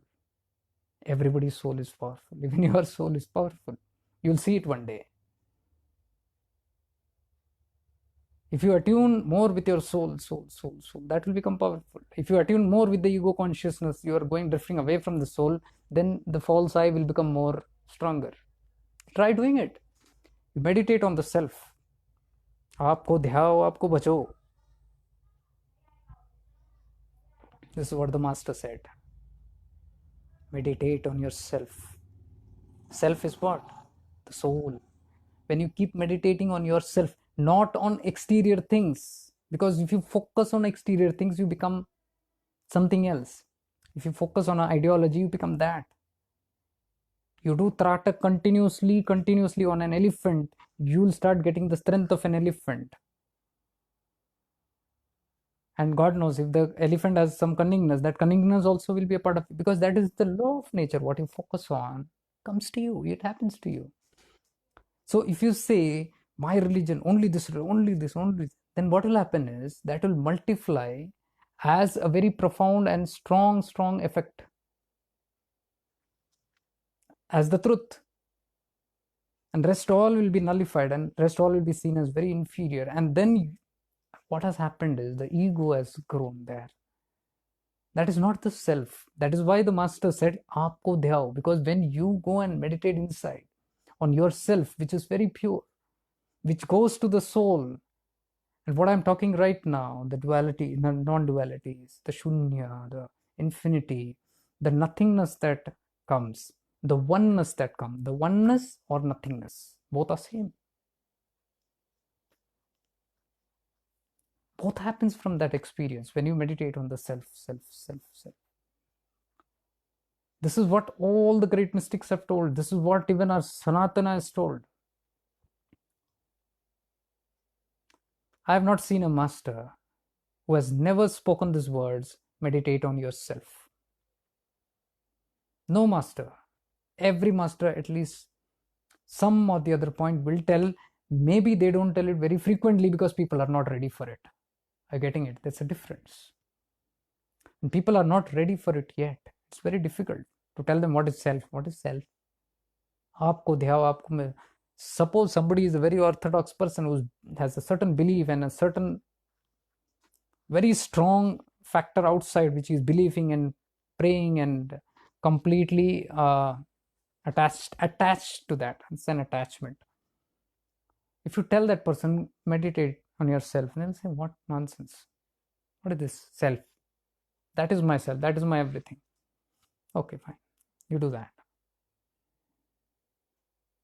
But all dualities will naturally transcend and evolve into non-duality. That is a stage, which I have many times told about Ramakrishna Paramahamsa also. He was telling that Ma Kali is everything, until he had to transcend it.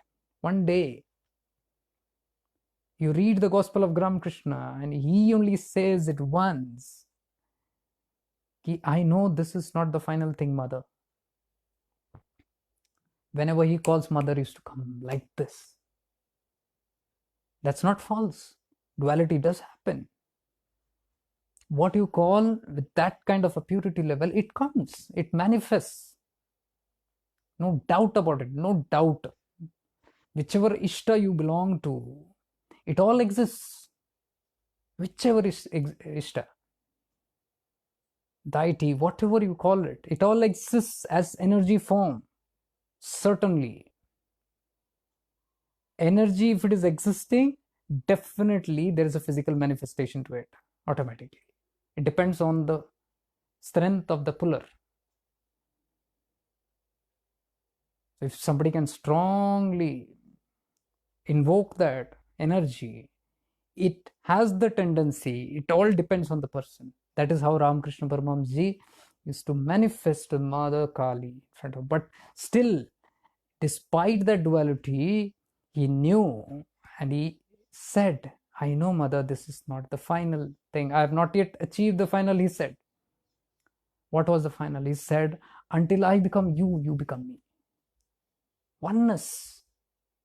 Bhed nahi, no two. And how did he achieve that? His guru, Totapuri ji, helped him achieve that. He was not satisfied till he got that oneness. So what does that show? Even the duality, the strongest, Ramakrishna Paramamji was the mightiest example of duality. But even he at one point said, the final is something else, non-duality, Advaita. What I'm trying to talk is just that.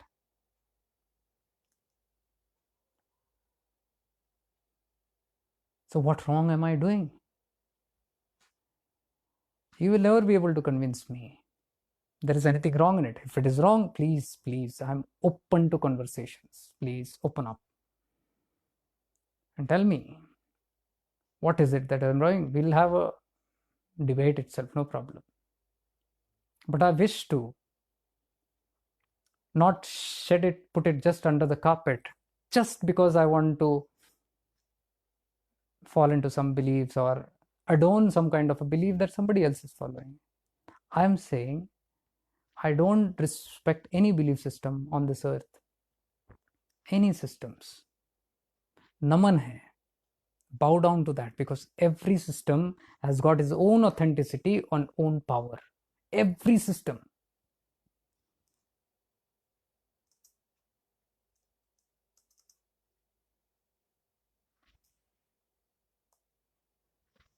We can never say only one is superior. Everything, all religion has got exceptional people. There are salvation and liberation happened through all the religions. That itself is the proof, my dear ones. See the liberated saints. All religion, there are somebody out there. Miracles, they happen in all religions, my dear. You go to a church, there are miracles happening. Temples, there are miracles happening. Mosques, there are miracles happening.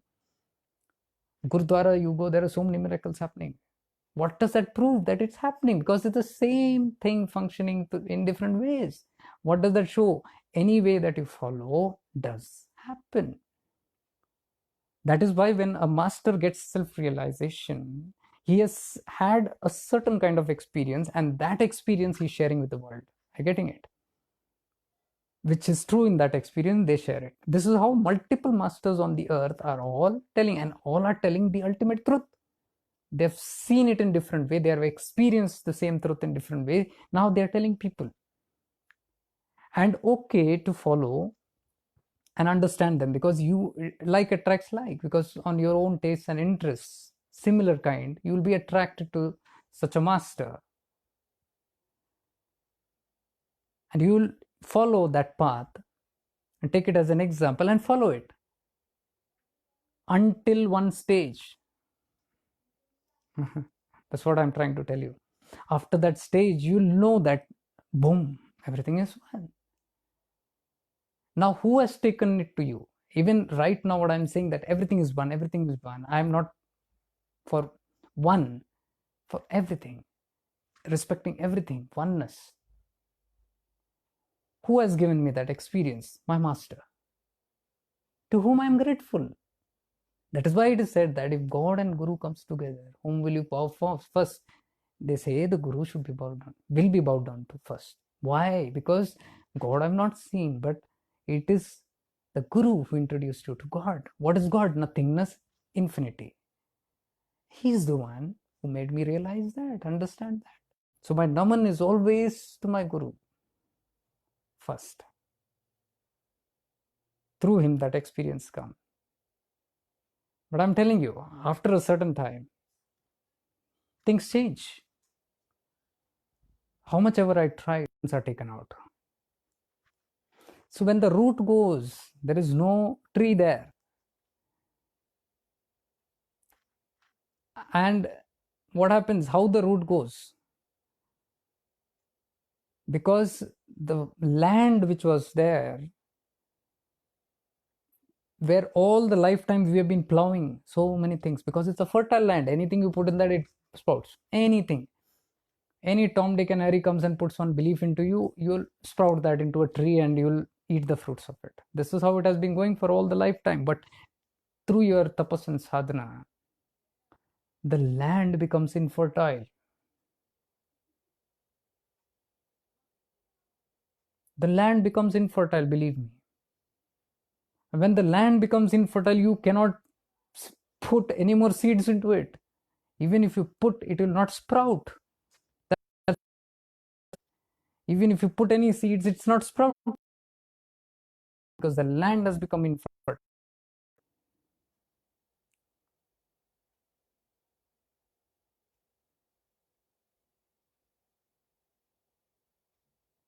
So when I put that message, this is the challenges. I was talking about the eclipses, the solar and lunar eclipse happened. And then June, July, December, we are going to have another major eclipse. So there is a period now, we are moving towards that eclipse, and that is going to be a major eclipse. Again, there are things that are happening. I told you there are a lot of things happening in the background which we might not know until it becomes a physical reality.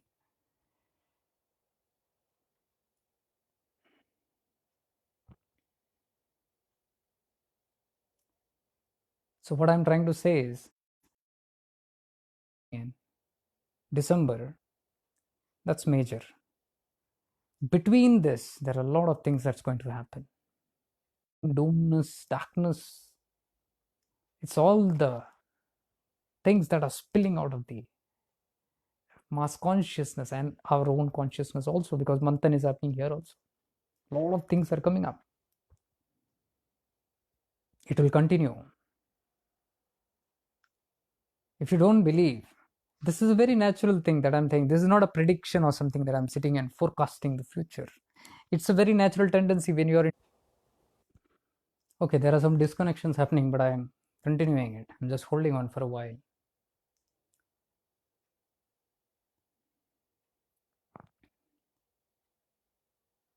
There are some fluctuations. So these things are continuously happening. These things are being felt very strongly. If you don't believe, you can go into the first videos that I did during the lockdown. I think for 2 weeks I continuously did almost every day, hours of talks. And if you see, just when the lockdown was even announced, the first day of the lockdown itself, I have done a video. There itself, I told what I'm telling right now also very clearly. Okay, this is not what it seems. There are a lot of things that is going on in the underground, and these things are going to happen in this way, and there is no going back. We were waiting for some positive news that, oh, things will change and everything will. I told that time, no, we are not going back to the same thing. And post this period, life will never be the same. You check my videos and see. This conviction strongly comes from this evolution, collective evolution that the whole planet is making. If you are connected to that truth, I mean to say the two ladders that I'm talking about, the higher and the lower rung, if you look at things from this rung, you will be able to decipher. If you're constantly rooted here, it's doesn't make sense. If you're in between, it will be mass confusion. Sometimes that, sometimes this, sometimes that, sometimes this.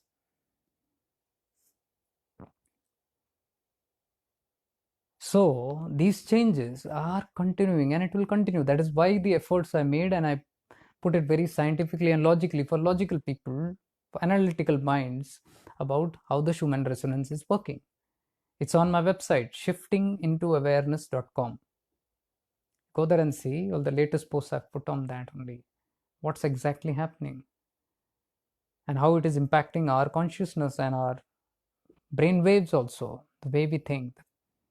And there are lot I can't express to you the kind of things that are happening in the background. Immense, I'm telling you, immense things are happening. It's a major shift that's taken place. And this will continue till the coming eclipse, which is in December. And I'm not sure how the world is going to be post December. 2020, the year has been the year of mass revolution, mass transition, mass awakening, and mass shift. Very natural shift that is taking place, 2020. So December marks the end of 2020. So 2021, God knows, we don't know.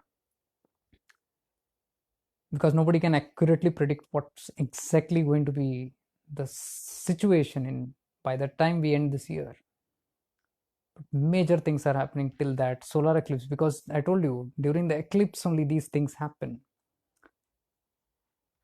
Now, nature has its own way of doing things, my dear. We don't plan anything. We cannot. We don't have the tendency to even look into all these things. It's nature. It's the cosmos, the supreme creator, or that supreme cosmic intelligence that's doing everything. We are just sparks of that. We go with that flow. All these years, if you notice very carefully, scientists have been studying and they have been baffled by knowing why the electromagnetic field around the earth is decreasing. Not just the earth, all the other planets also. You know, there's a magnetic field around every planet. What is this magnetic field? It protects from unwanted radiations from outside. Earth has it. Strong magnetic field. The sun has its magnetic field. Now, scientists are baffled over all these years and seeing that this magnetic aura is reducing time by time. What does that mean? If that reduces, the earth is exposed to all kind of radiations, all kind of frequencies, all kind of threats which we are. So till now, the magnetic force was protecting the earth from all these things. And now when that is thinning, simultaneously, if you observe, a lot of things are happening on the planet. I don't know, supernaturally, the science may not agree to all these things, but they are only studying the magnetic field, and all that, but they're not seeing the impact on human consciousness. It has a direct connectivity. What is exactly happening is, with the thinning of the electromagnetic field, the other energies, the higher frequencies, which were till now unable to penetrate very well to impact the mass consciousness, is now easily able to come and hit the earth. That is how it is flooding.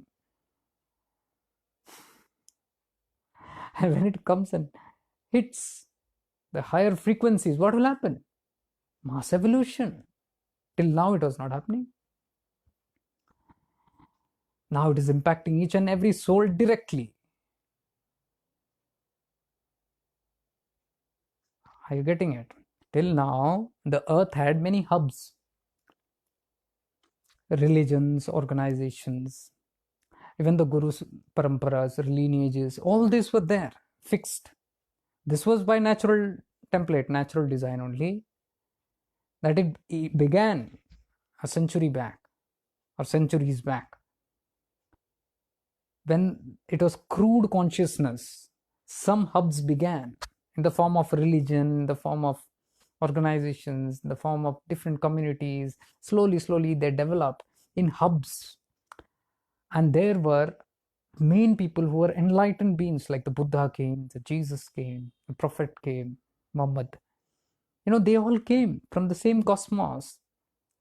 And through different functions, they started establishing, at least the consciousness began evolving into something godly, which was totally dead. It evolved slowly into religion is sahi. That's why I'm telling everything we have to respect. Every religion has its own stand. We cannot blame anything for anything. It's natural and it's a godly plan. Who are we to judge the supreme creator? When you judge another religion as to good, bad, or ugly, you are not blaming the religion, you are blaming that creator. You are trying to tell what you created here is foolish, it's not right. The creator, supreme creator, we are telling what you created is not right because my buddhi says, my limited little chota buddhi says, this is how it should be. So we are indirectly telling him, the supreme cosmic intelligence, ki I am more intelligent than you and listen to me. This is what I feel. It's very strong, my dear. if you get this very clear. If you get this clear, all if the souls get this very clear in their small thing,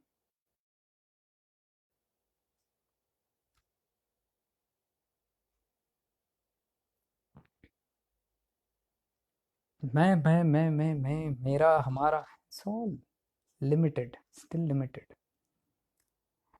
It's good for a certain period. That period is over now. The time of religion is over.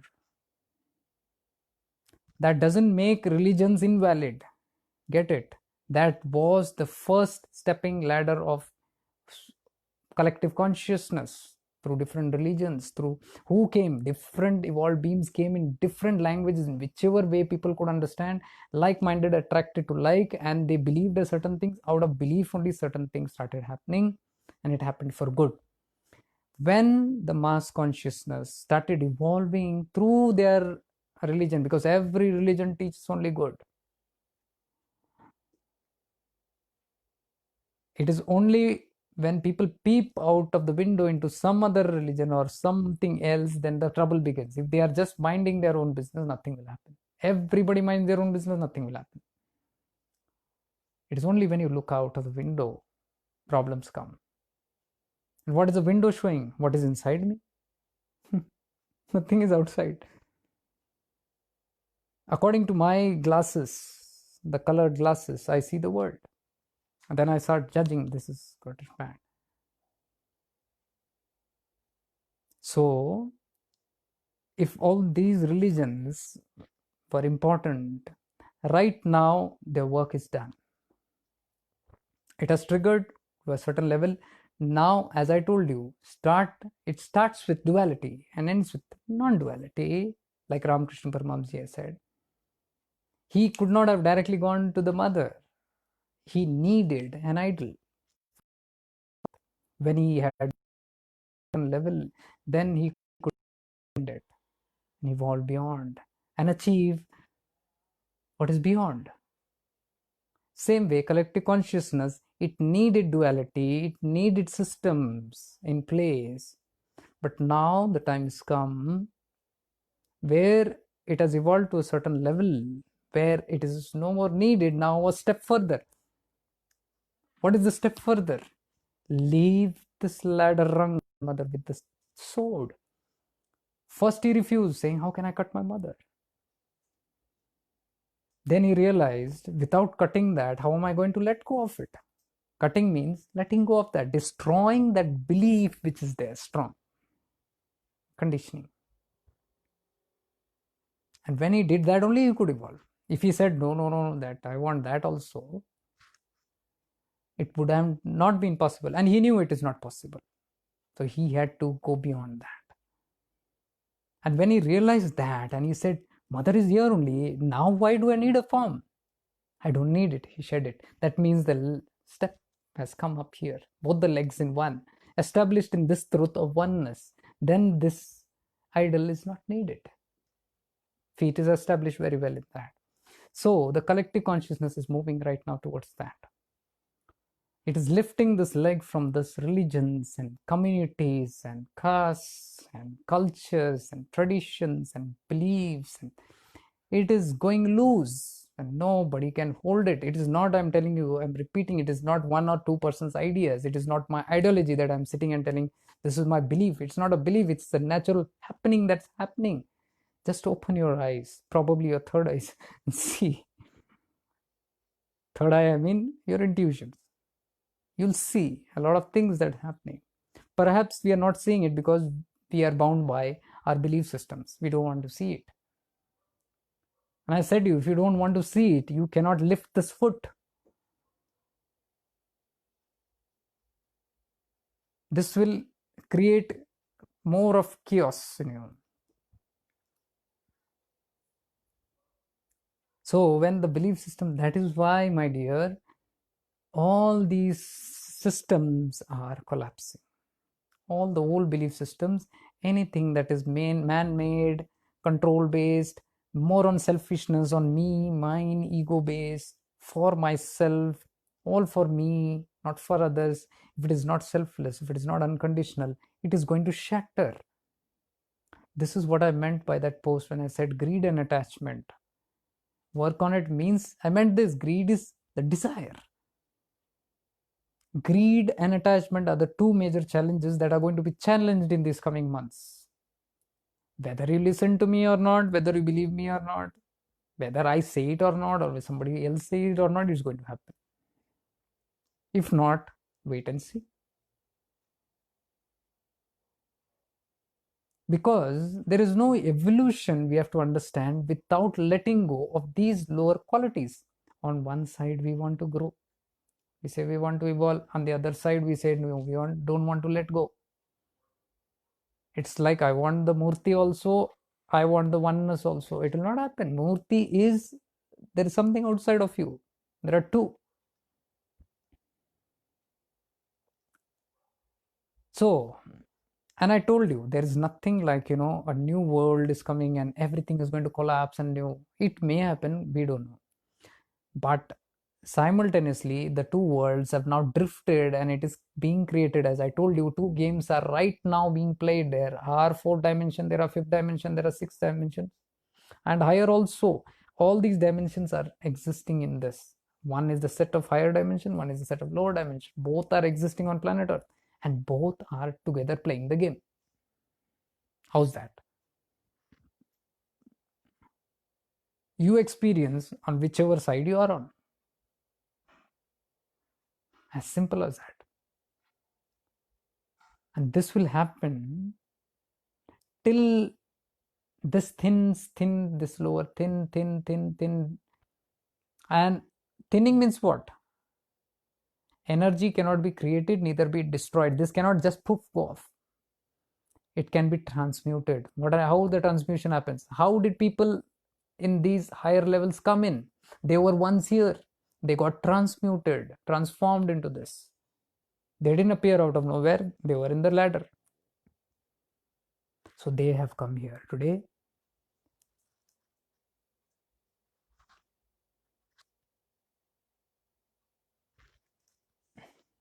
They have come today. And you, if you are here today, you are going to go there tomorrow. It's an evolution process. So it's a transmigration from here to there. You're moving from here to there. And when this becomes subtler and subtler and subtler and subtler, very thin means what? All these are got transferred here. That is the time this has now collectively taken a strong feet. That means both the feet have come into this higher dimension. When that time happens, all are in the fourth or fifth or higher dimensions, then this world now energetically is all this kind of souls here. Now when it is energetically all this kind of souls, it will naturally manifest all surroundings physically also that way. That is the time the new earth happens. And we do not know how much time it takes, but I'm telling you, we cannot challenge it also. The speed the things are taking up right now, we don't know. It might take years or decades or centuries or eons. We don't know. As I told you, I often talk about this. Before these things happening, drop thing happening, I was discussing with my friend that these things are so strong that sensing that everything is going to collapse. Or education, the corporate, the business sectors, the governments, the politics, everything you can see, anything that is dense and grosser can be seen as evaporating.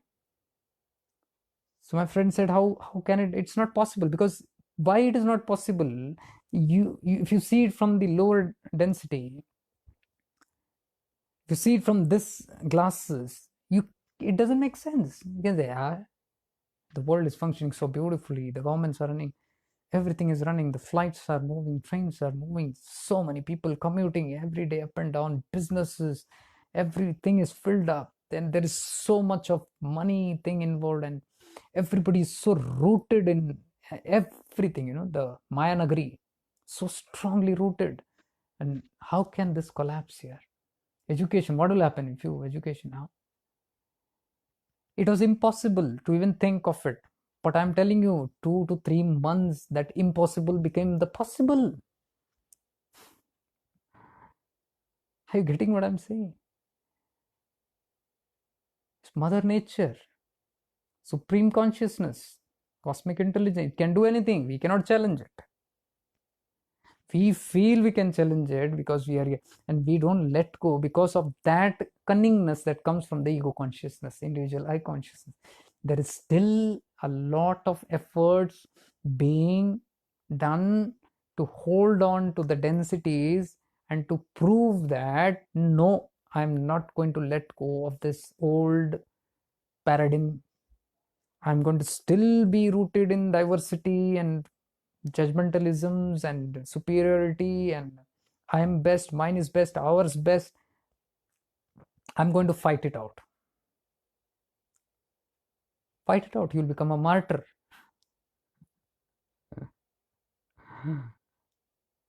Shaheed hona hai if you go to fight against the Supreme Creator.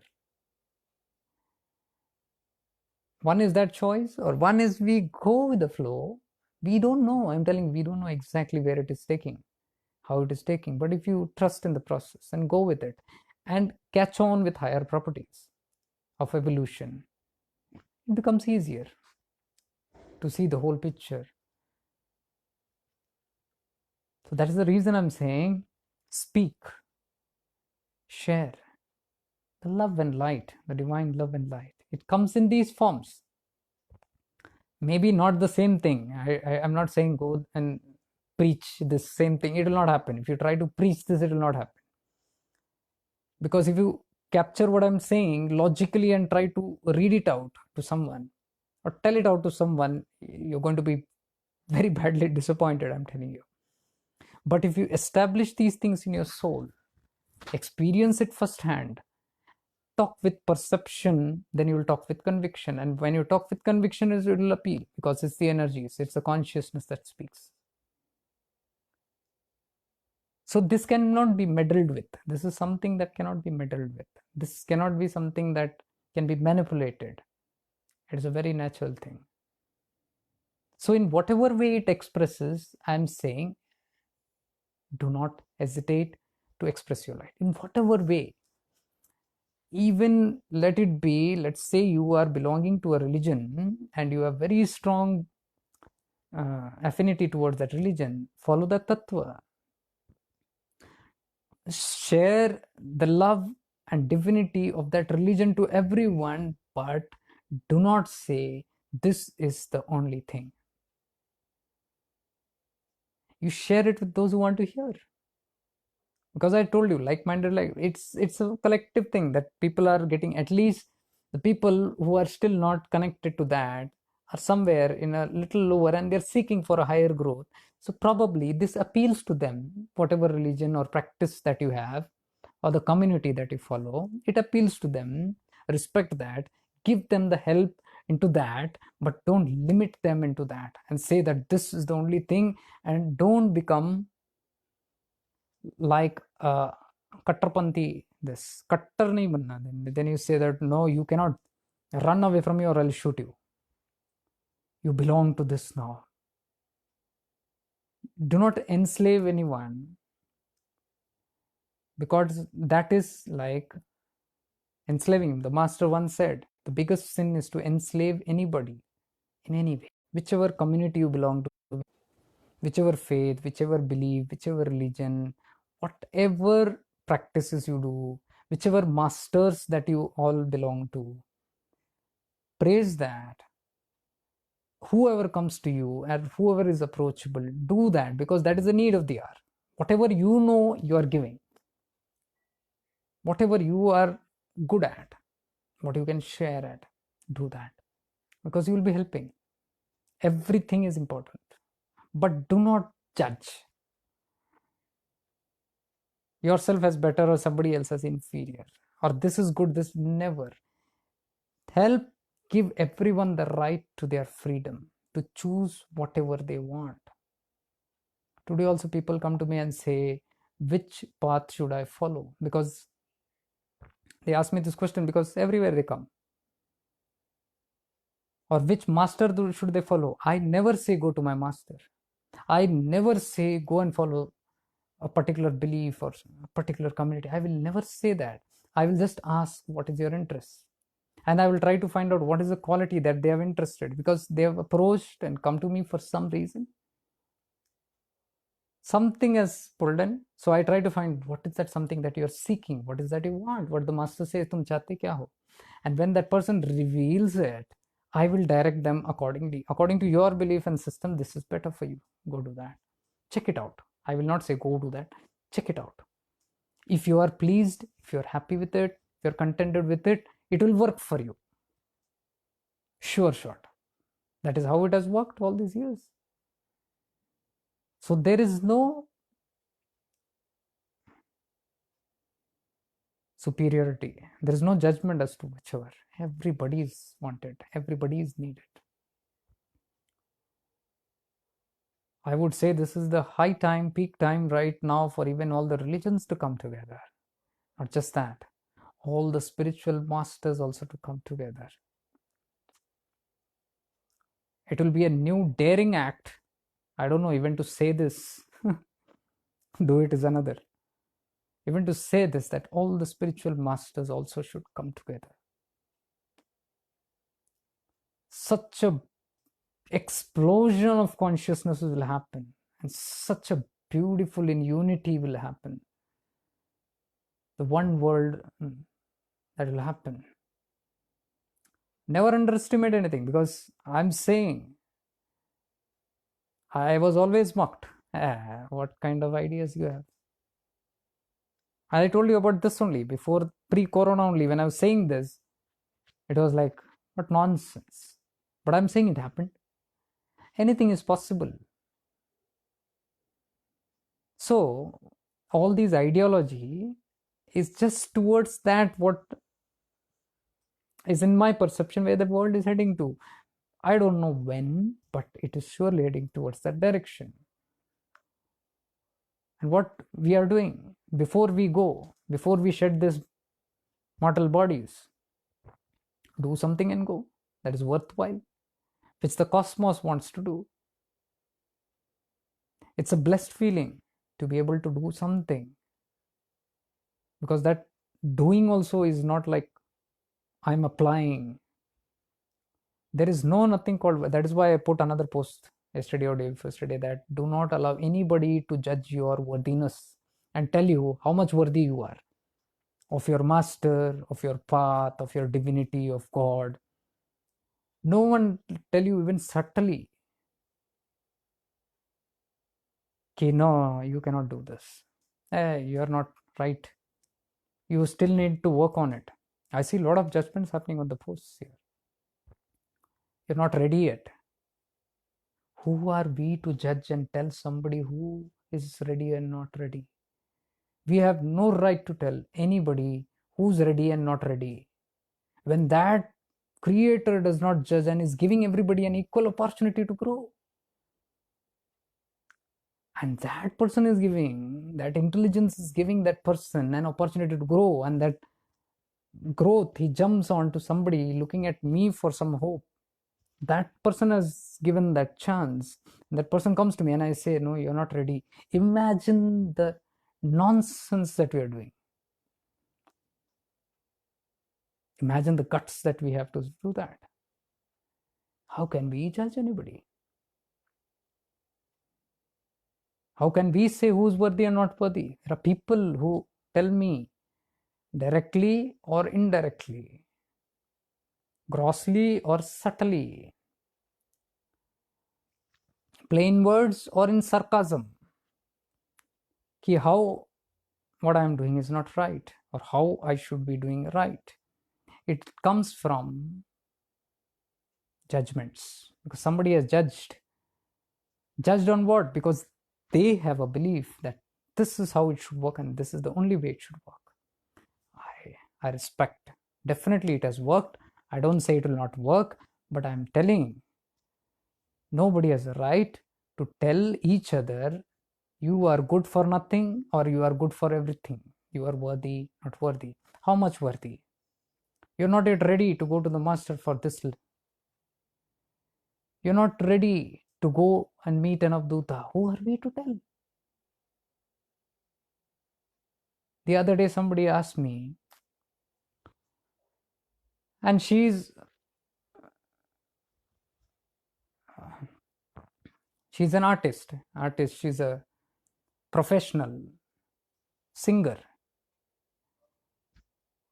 and doing her good, talented.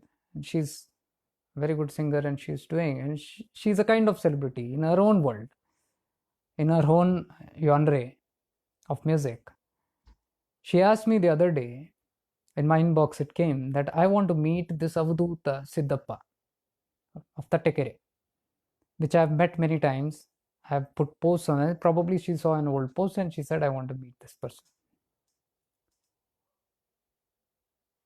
Now, when somebody is asking, it's my duty to give it. I just took the Google Maps location and pasted it back. That's all. No words, nothing.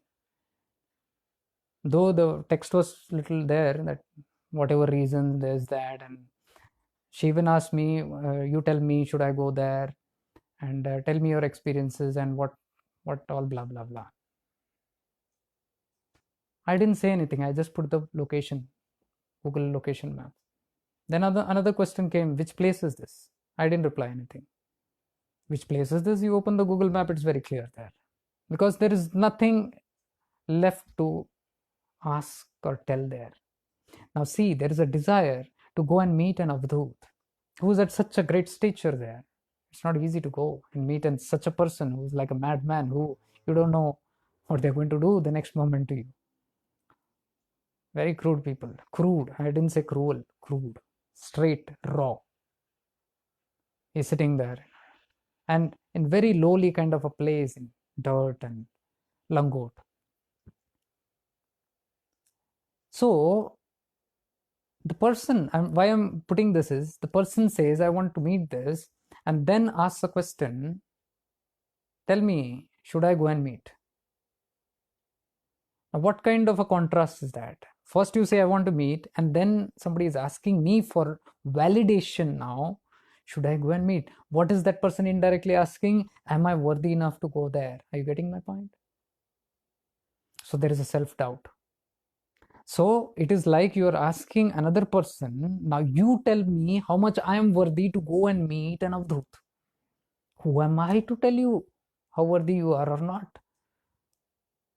That is why I did not answer. I just put the Google Maps there. You want it, here it is. You go or you don't go, that's none of my decision. Decision is yours. Decision to go there is yours. Whether you go or not is again up to you. I don't want to be the manipulator of your decision. Why should I take that? And then I didn't say anything further. And then after 2 days, I got a message from her saying that, oh, I went and visited this person, and it was whatever experience. She went and met. I thought she will never go. Are you getting it?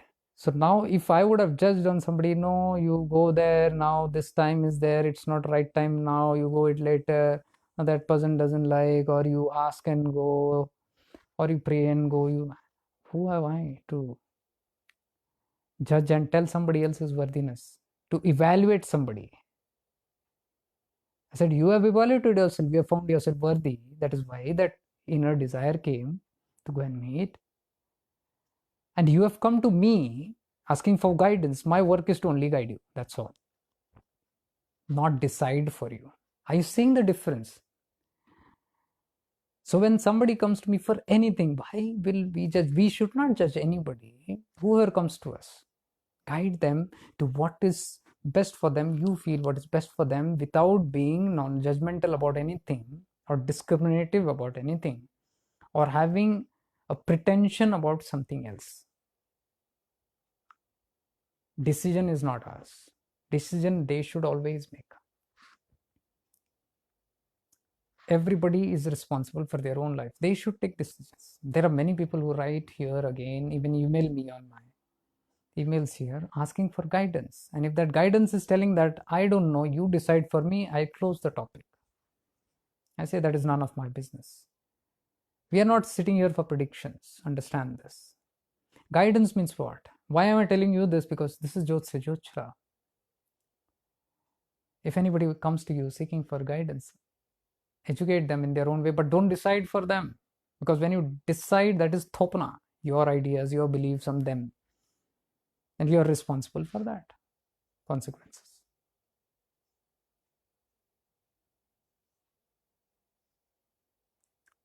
So you just offer what you have the tendency, whatever you have. You don't have all the capabilities. Whatever capabilities you have, somebody has come to you seeing some capability in you, you offer it. How they take it, it's not yours. That is what I do into shifting into awareness. Shifting into awareness is another page that I took out for people who are understanding that, which is Sajakta, which my master, the gift of my master, which I received from the path of the Siddhas, whether from the path of Avdutas and Siddhas, the mystics, the experience about awareness and whatever. I don't say I've mastered there anything.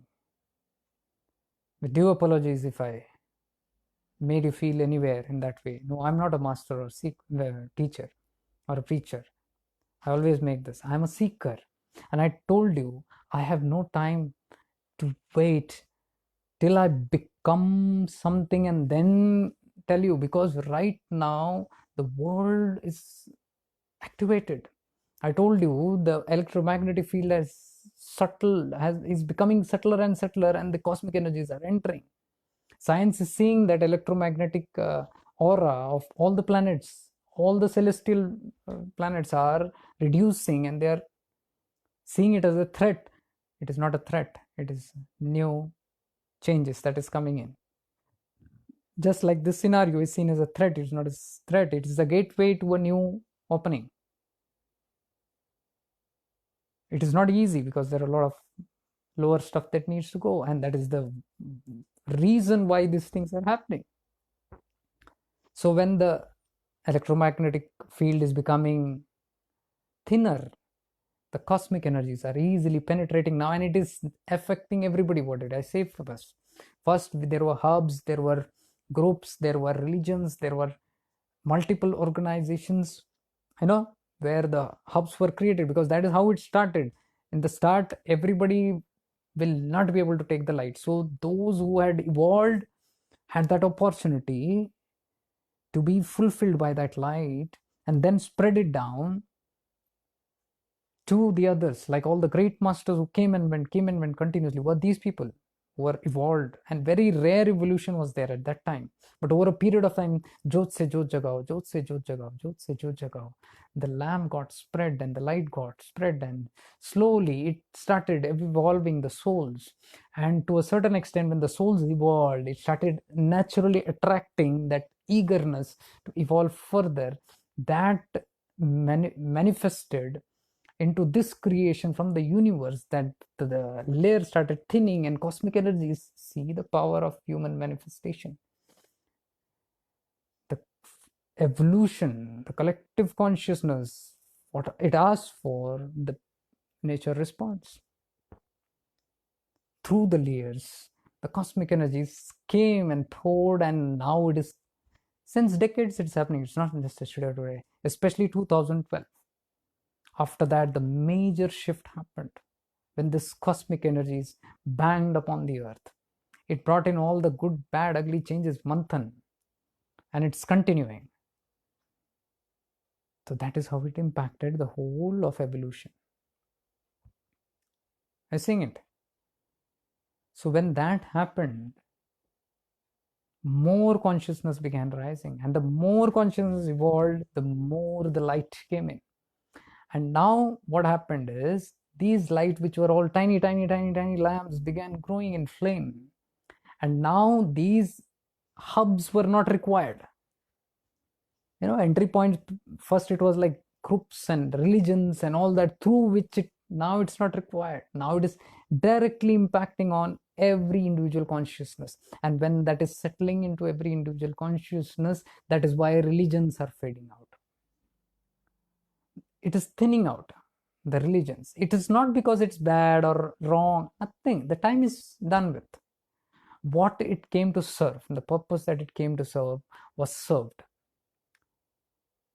And because that purpose is served, now the consciousness is impacting everyone. That is why I said impact that light, because everybody now is shining out that light. Globally, mass, you can see everybody shining out that light. Now, when I look back, I'm able to understand why in this past few years there was a deep, deep, deep longing to throw out stuff, which old ideologies was preventing me. The orthodox ideologies or belief systems, no, no, no. But that's changed. The template has changed. So that light came and pushed. It does. Decision makers is we, whether to do it or not. Like, I should have said no according to my fears or beliefs or whatever, and then now I would have felt, what's this? Felt something missing. But now when I look back and I say I'm happy that it happened, because I'm seeing it was not with me, it happened multiple everywhere, and people are doing it. Even right now people are doing it. You see the mass way the people are speaking. Go to YouTube and go to even the Facebook and all these medias, you see the kind of people blasting, which would never happened in history before. Previously only religion spoke. Today the consciousness is speaking, individual consciousness. And who is learning? Everybody is learning from each other. I see everybody is beautifully becoming a teacher in some way. Teacher in what? They're not teaching books or a certain belief system. They're teaching from their experiences, what they're experiencing. When they share to the world understands, oh, I'm not alone. There's another guy who's going at this. Oh, this perspective I did not see. Now things are clear. So when they see somebody else's experience or understanding or perception or perspective, they relate with that. And there is a joy that, oh yes, this is how the natural cosmic energies work. It's not going to come in some celestial way and explain things. This is how we are all celestial beings only. So all this work of divine love and divine light that I have been compelled to do is a natural compulsion. It didn't come from my head or the ego consciousness. It happened very spontaneously. Even I'm telling you, for the past 3 months, what I have done, even I don't know. I've been creating multiple websites, multiple blogs, I don't know. There was no plan. It was just happening. I can't even, till now it's going on. A lot of things are going on. And it is going with an expense. It's not like, oh, things are, I'm sitting like a celestial being writing. No, because I am belonging in this 3D plane also. I have 3D stuff also. So the legs up and down, which keeps on moving, and the transition, which I am able to see in clarity, I am presenting it to the world. That is my gift. That is my natural gift. That's my divine gift. And my divine gift, I feel I should share it with others for the benefit of others. So it benefits people. And that is what motivates me to tell you that you also should do whatever little you can. Whatever little, and it is never a little thing. Previously, I was thinking it's a little, but today I feel it's not little. Because somebody cannot, with individual ego consciousness, you cannot write, you cannot do these things on its own. It's something different. Only when you detach and see, you can see that there is something else. And what is that something else? It's not that some great thing has happened. It's the natural cosmic energies that make you do that very spontaneously, very beautifully. That gives a sense of satisfaction. I'm glad I didn't wait for things to happen. Followed my heart.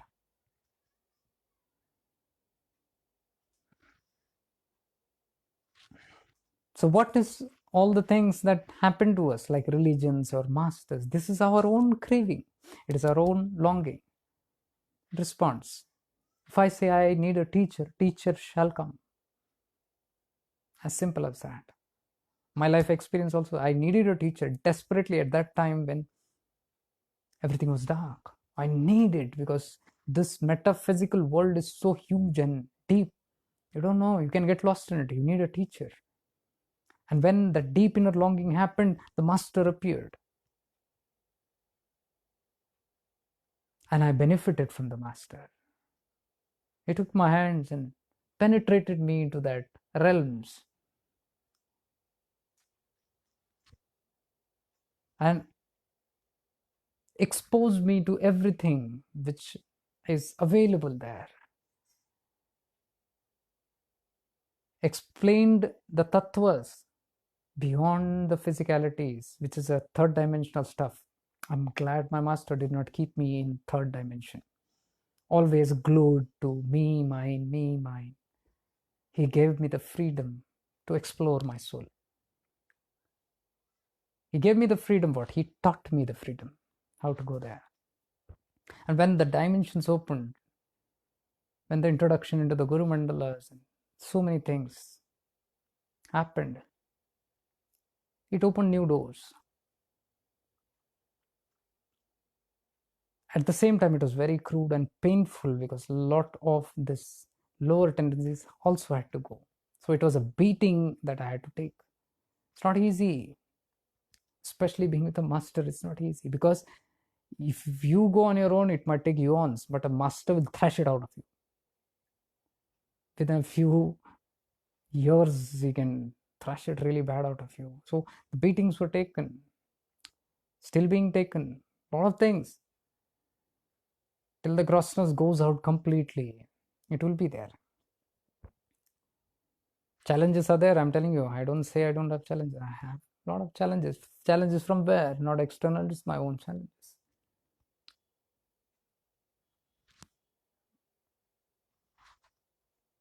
So unconditionality is that which the master's only experience. So where did the master come? It is the longingness that we have. When the soul is ready, the master comes. Student is ready, the master appears. Similarly, the whole cosmos, if you're ready for God, God appears. Longing should be there, that's all. What is God? The supreme, the final, the salvation, the liberation. Ready for it, ask for it, shall be given. Or you move towards that, whatever is needed, that step will come, step by step.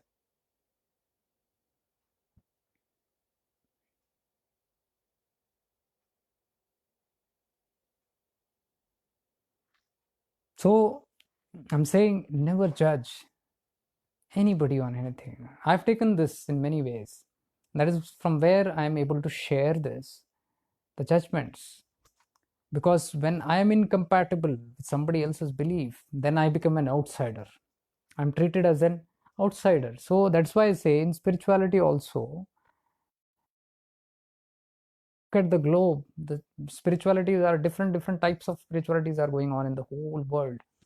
Still there is racism there also. There is racism. Whenever we say you belong here, you belong to ours, your beliefs are not right, you have to adhere to our beliefs or my beliefs. If you don't, if you're not incompatible with it, you are an outsider. If you're treated as an outsider, छुआछूत आ गई, untouchability आ गई, racism आ गई. It is racism. Sorry to say that, but it's racism. There's a discrimination there. We are superior, you are inferior, you don't belong.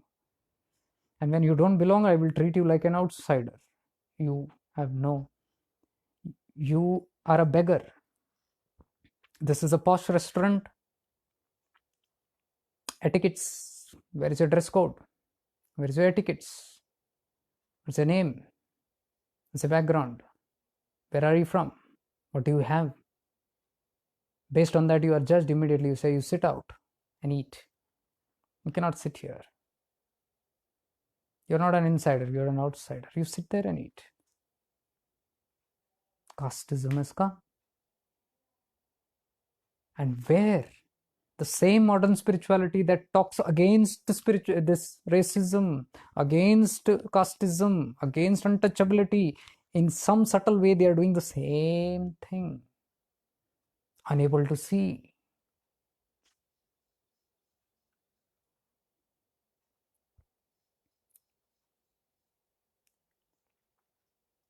This is the clarity. I'm not asking anybody to change whatever. If that is the rules of so many different types of spirituality going on the world, everybody has their own themes. So be it, that's fine. But when somebody talks to me on that, about the depths of spirituality, I share my views also like this. This is what I see. Now you answer me, there is no answer. I'm telling you, there is no answer. I wait for an answer. I'm eternally ready to wait for it. It should be convincing. And I know this will fade. This also will go, because it is all becoming very subtler, and they are despairing. That's what I say. The control system, the all these systems which are there, all the so-called systems are collapsing, means it does not stand with the higher frequencies of the earth, which is now shifting into that. It's not valid anymore. It's not that somebody is doing it forcefully, the energies are doing it. So me saying it or not saying it doesn't matter at all. It is what the energy says. The same thing. We go by the energies. We don't go by what people say. So I don't go by what I think or what I feel, or this is my belief, because if I say that, that is, I am another nonsense. Telling that forget all your beliefs, now believe what I'm saying. That is another crookedness. From one belief you're asking, then it's the same bullshit. So I'm saying, no belief systems. Go with what's happening. The natural course is taking place. Go with that. What I'm is my perception, I shared.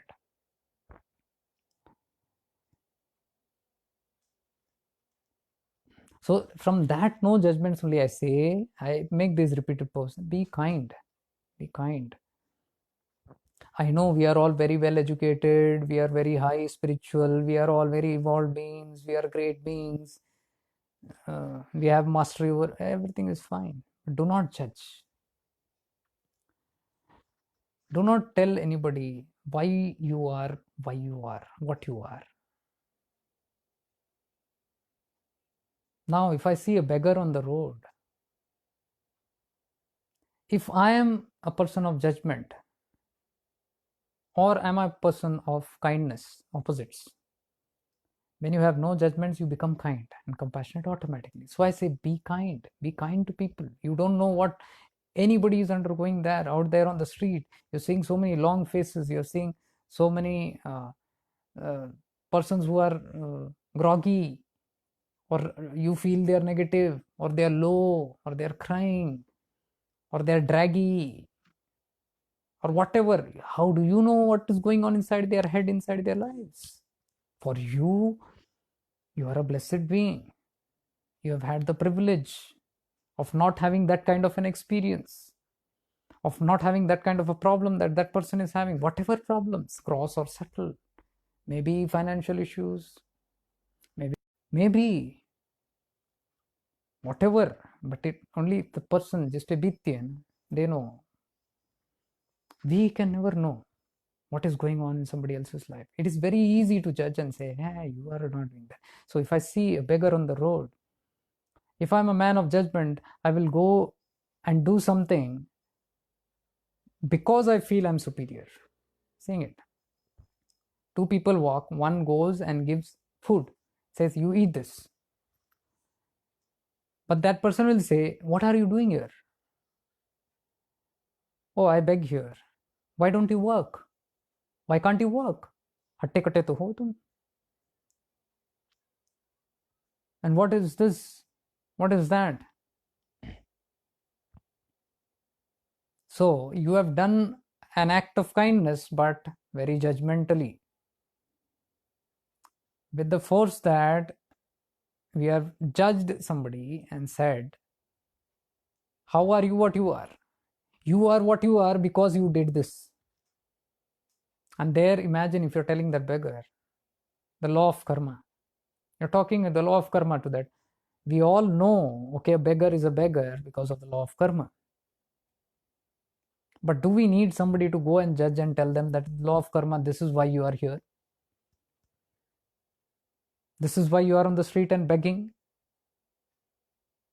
We don't need such preachers there, because you have done damage more than helping.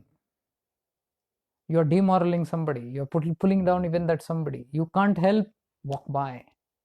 Can't help, we should quietly, humbly walk away from there.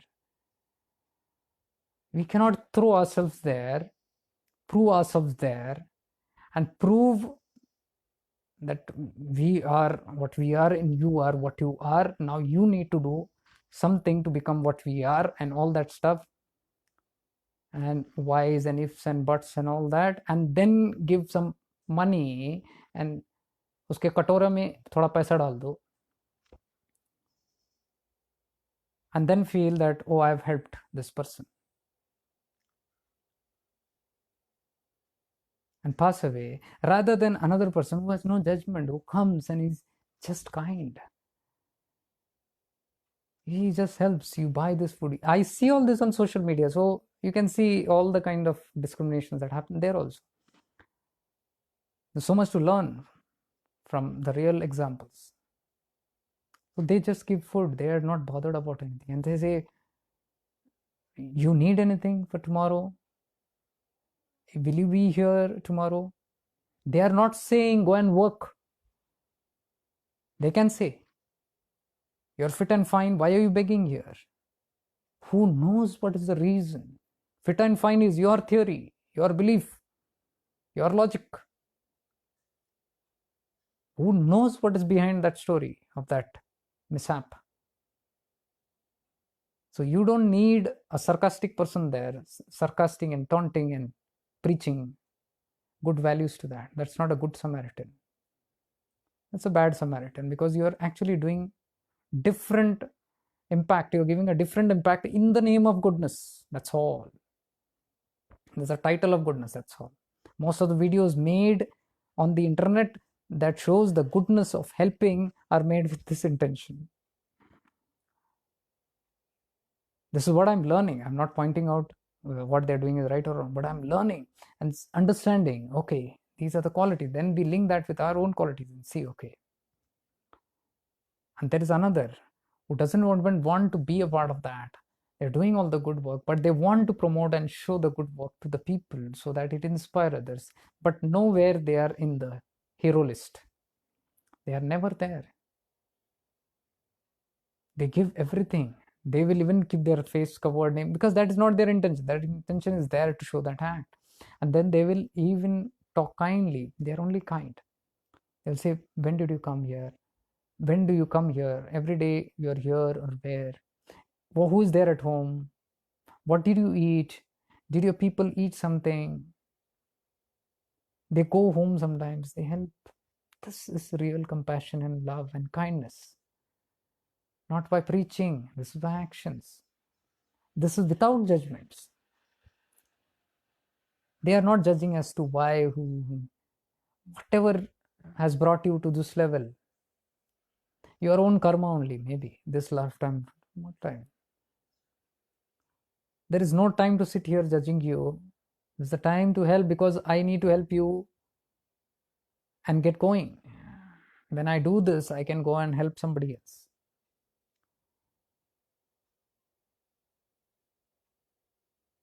So these two types of people are there. Now you tell me, when the beggar is sitting there, these two people are again coming the next day or next week or next month, somewhere they encounter. Whom will the beggar be more inclined towards? The one who spoke kindly, the one who did not judge that beggar for whatever reason. He will be inclined to that. Now, if the first person sees next time he comes and the beggar is not giving much attention, he's talking to that, he'll say, how ungrateful. I helped this person and look at him. I helped him when he needed the most, when he was begging. नहीं तो तेरी औकात ही क्या है? I came to you. I helped you. And look at where you are. You're being ungrateful.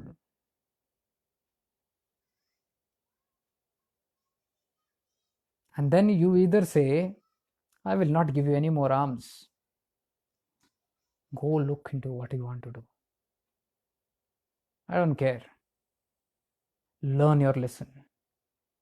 Who are we to tell others to learn their lessons? Who are we to teach others to learn? Who are we to punish? Because while doing that, you're punishing. You're trying to punish. You are saying God will punish, but actually the act is being done by you, saying that, I will not help you. You learn your lesson. Feel you are too much of ego. Being a beggar, you have ego. Hey, ego belongs to me. It is only for the superior class, not for the inferior class. Okay, understand? If you have ego, I have bigger ego.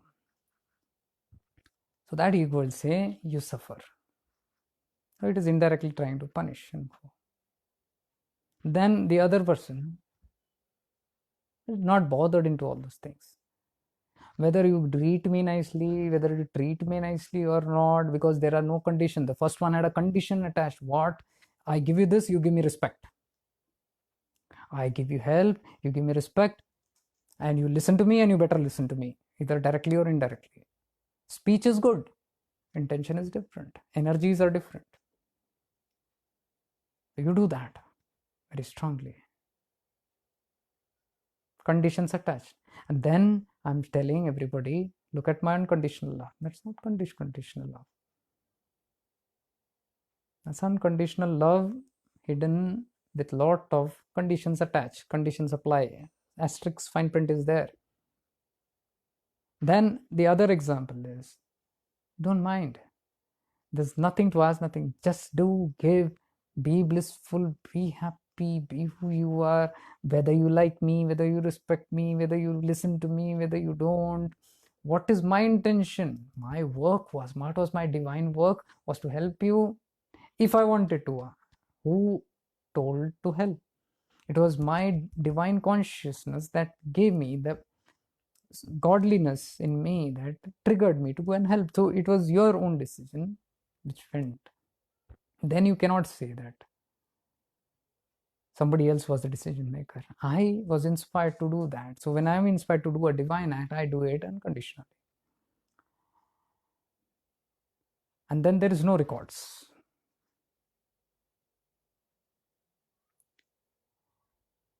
It's all the ego based stuff, because who knows, that beggar you went and helped with a lot of conditions attached, but that beggar must be having so much of gratefulness inside, even if he's a beggar and so inferior than your greatness. But it, that beggar must be brimming with compassion and unconditional love, and God knows so much of prayers that uh, beggar is sitting there and doing. God bless this. Maybe he's not telling in front of him, God bless you, all that, for whatever reasons.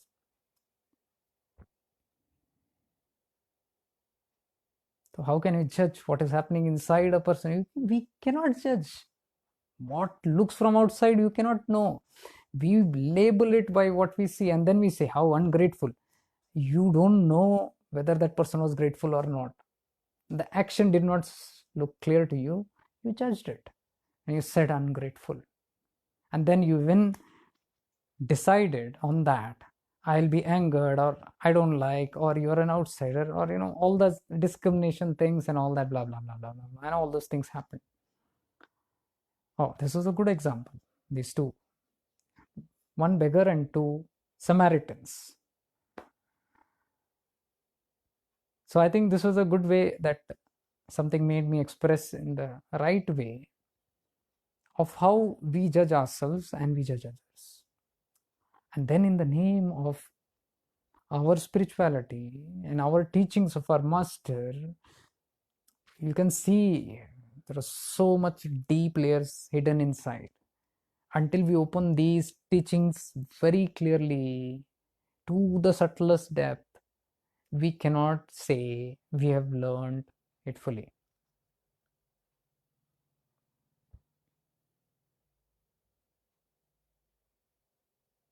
So today, the world doesn't need judgment. Today, absolutely no, especially the current state.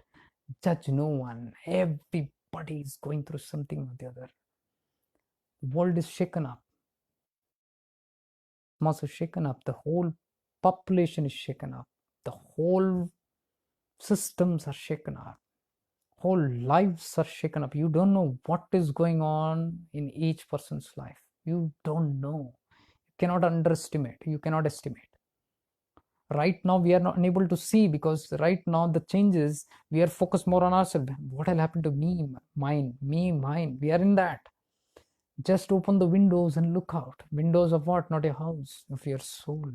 Open and see the collective consciousness, what happening. You will understand what people are undergoing.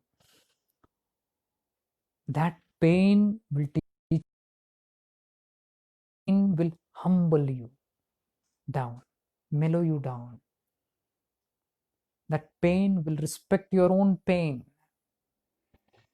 Your own pain you can relate with others, others' pain you can relate with yourself. This is oneness. This is where real work happens. So from kindness only comes unconditional love. When you're kind, only you can have unconditional love, where there is absence of judgment.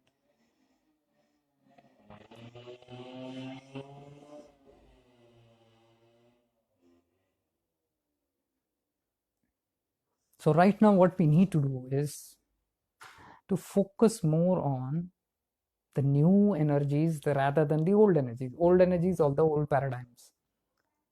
The lower tendencies, we're stuck on that, fighting it. Oh, what to do, what to do? Resistance.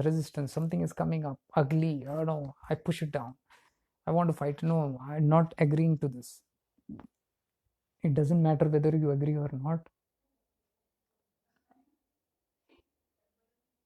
The cosmos will take its toll. It doesn't matter what you believe or not. What is bound to happen will happen.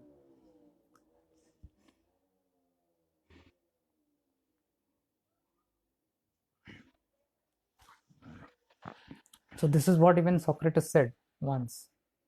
The secret to change is to focus all on the new, all your energies on the new, and not on fighting the old. This Socrates said this. That's the secret of change.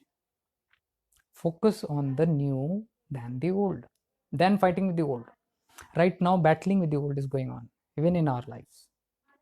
We are not ready to let go of these things. Even the whole video that I talked, I was only supposed to be here for 1.5 hours every time, like every time. It went on to almost 4 hours, but it was a spontaneous flow, so I feel it was an important topic.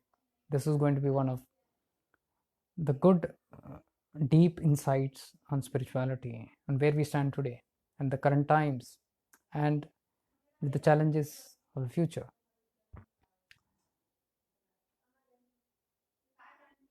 So right now also the focus is more on fighting the old. We have to naturally let go. This is what I meant by work on greed and attachments in the coming months. Otherwise it will have a lot of impacts. It can bring a lot of suffering. How does it bring suffering? Because the battle for the consciousness to snatch that thing away from you and to push you ahead in evolution, you are not letting go. You are trying to catch this, and that tug of war is going to cause the pain and suffering, which we call suffering. So much of suffering, so much of turmoil. It is coming from resistance. And resistance will go only when you understand these deeper insights very clearly. Right now, also, I'm telling all those who are watching this, live or recorded, it may appeal only to a very few percentage. All who see this are not going to say, oh, wow.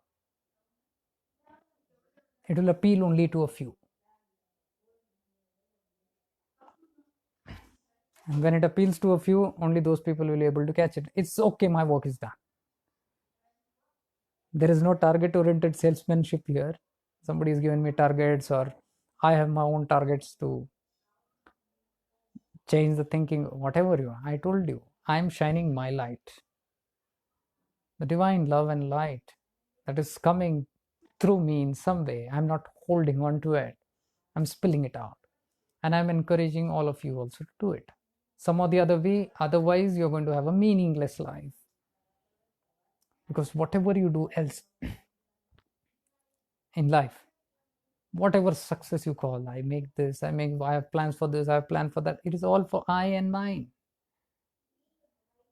End of the day, there will not be the peace because the soul is seeking something else. What I do for others.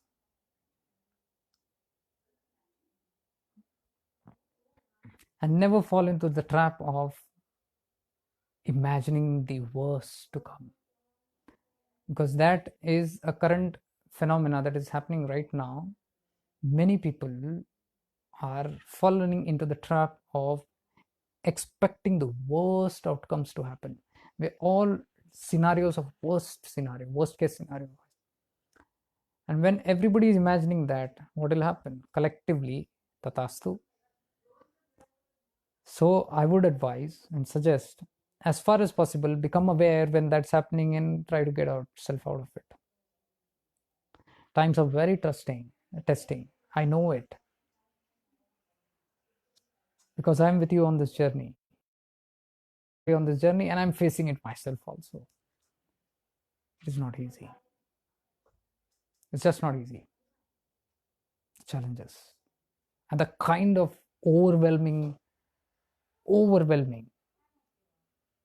stuff that it's bringing, I can't mention here. So I'm also with you on this journey as a seeker. I'm speaking this and I'm sharing this today so that we all know that we are not alone. We are all going through some or the other things. But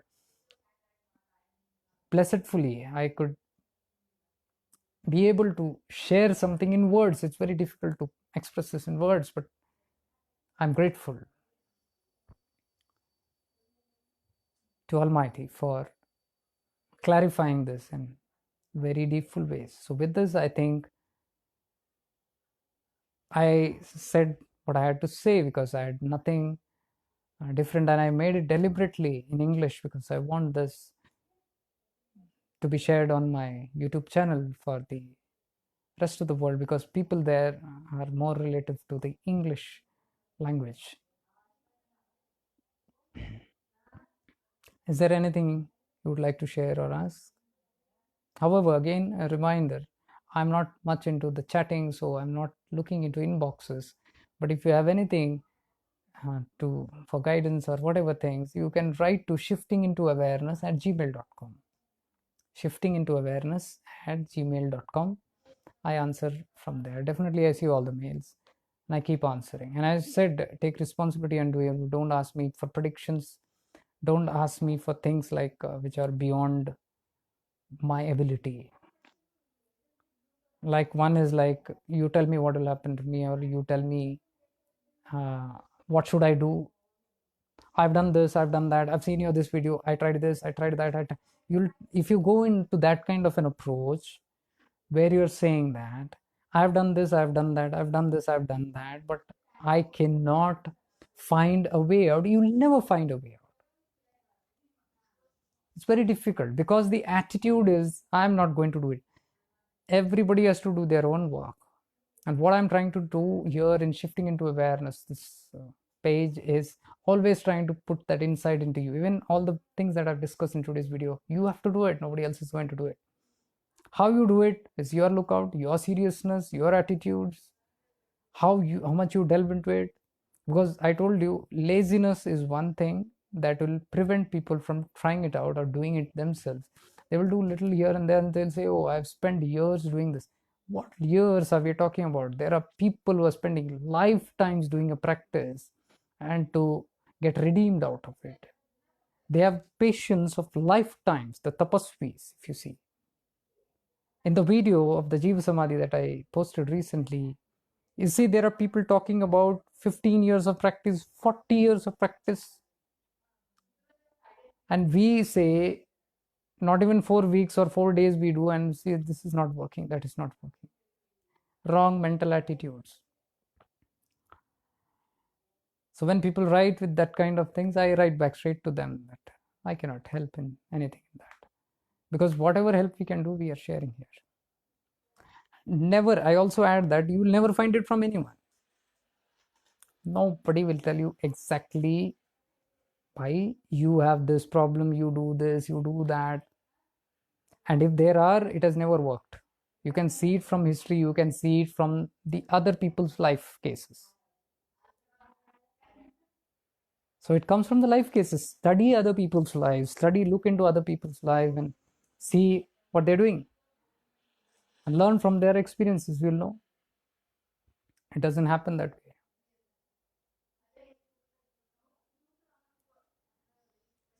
So is there anything? I have not seen your messages.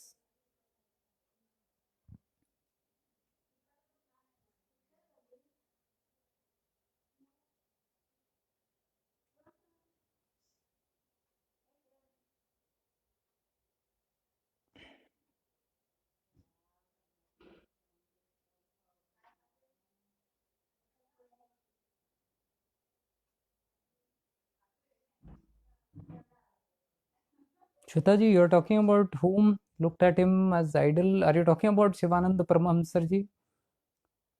The guru, the Jiva Samadhi that I shared, his guru who was talking, went to Polani and all that. Actually, he has very strong relevance in the Siddhas. Sivananda Paramahamsarji is very less referred when it comes in the Siddhas. Actually, he is very famous in Kerala. He's known, Shivananda Paramahamsarji. He has good links with the Bhagavan Nityananda also. Because if you see one childhood photo, Nityananda Bhagavan, when at the age of 13 or something, he's sitting on the lap of another big Swami. You might see it on the internet, he's sitting on somebody's lap. That person on whose lap he's sitting is Shivananda Paramahamsarji. He's the same person whom that Jiva Samadhi is talking about. One of the great Siddhas, a great Siddha. I've been to his ashram, it's in Vadagara, Kerala. And Vadagara is the same place which is very close to Avdut Yogini Amma, where she stays, Achar Baba Yogini Amma. From there to Kanjangad, it's all on that route. So Vadagara, I believe, is around 1.5 hours from Kanjangad itself. And Vadagara, the Jiva Samadhi of Sivananda Paramahamsarji is there, where he took, and he took his Jiva Samadhi in Palani, Bogarnathji's hill. He did his tapasya there. He left his body there. His body was brought and given Jiva Samadhi in Vadagara, in his ashram, and he has a different cult. It's a community which is called the Siddha Marg.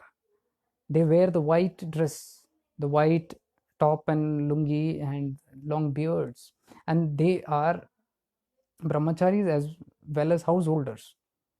They practice brahmacharya through householders, like they are the grahastha, and they live in that ashram, and they are all trained in that ashram. They are living as husband and wife, and even the children are given to the same community and they grow up in that. And the ashramites there are very self-reliant, self-independent. They make their own Ayurvedic medicines. They are having one of the best Ayurvedic medicines, and because they make it by hand. Usually in other companies and all that, Ayurveda, you need a lot of manpower to do all that, and here the devotees do it all themselves.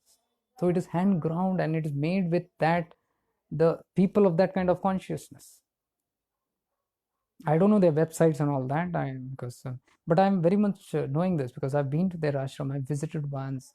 I had my meditation. It was a beautiful experience, very powerful Jiva Samadhi. Then I went into the ashram. I checked out. Another Swamiji came and he helped. He showed me around. He was very kind, and he talked about the culture there, and they all live together. And they have very powerful techniques. I don't want to get into those details because they are own secretive methods that they follow in that, but I'm aware of it. And that kind gentleman also told me there are very secretive practice, and they are most working on Vasi Yoga. Vasi Yoga is mentioned in Tirumandiram, and it's all about the breath. There's this completely breath work and intense pranayam, advanced pranayam. They work on that. Sivanand Paramahamsarji. I have had the fortune of having the best of my friends from that community. I don't know, there is some strange link with him. Even Swami Karunananda, the direct disciple of Bhagavan Nityananda, who was in Gokul. When I went to Gokul, to his Jiva Samadhi there, I was offered a book to be translated from Hindi to English, which I have mentioned in some other video. Karunananda Swami. He was famous there as Mauna Swami. Some very mystical thing happened in that journey. I don't want to go into that detail here. It's there on my other video, how I went to that Jiva Samadhi in, it's a Samadhi, Mahasamadhi in Gokul, where Swami Karunananda left his body. He was one of the direct disciples of Bhagavan Nityananda, very close. And one of the most underrated and not popular, because he was a very offbeat person, low personality, low profile person. He was sent by Bade Baba to Palani to meditate and do his tapasya. And while he was meditating, he was closely acquainted with Shivanand Paramahamsarji in Palani. See the connections. And that is there in his book, which nobody much knows about it. It's not very popular, but these details are all there. Shivanand Paramahamsarji was the person who used to catch live wires, live electric wires, 440 volt wala. He demonstrated that once in front of people. Because his energies were so high, he could easily catch on to that and nothing happened to him. So he was very great, but he was not very popular otherwise in India that way. I wanted once to write a post on him on my blog for mysticalmystics.blogspot.com, but I was not able to. But then, see, fortunately, I came across this Jiva Samadhi video, which is again, I could relate like this what he's talking, because he was talking about Shivanand Paramahamsarji.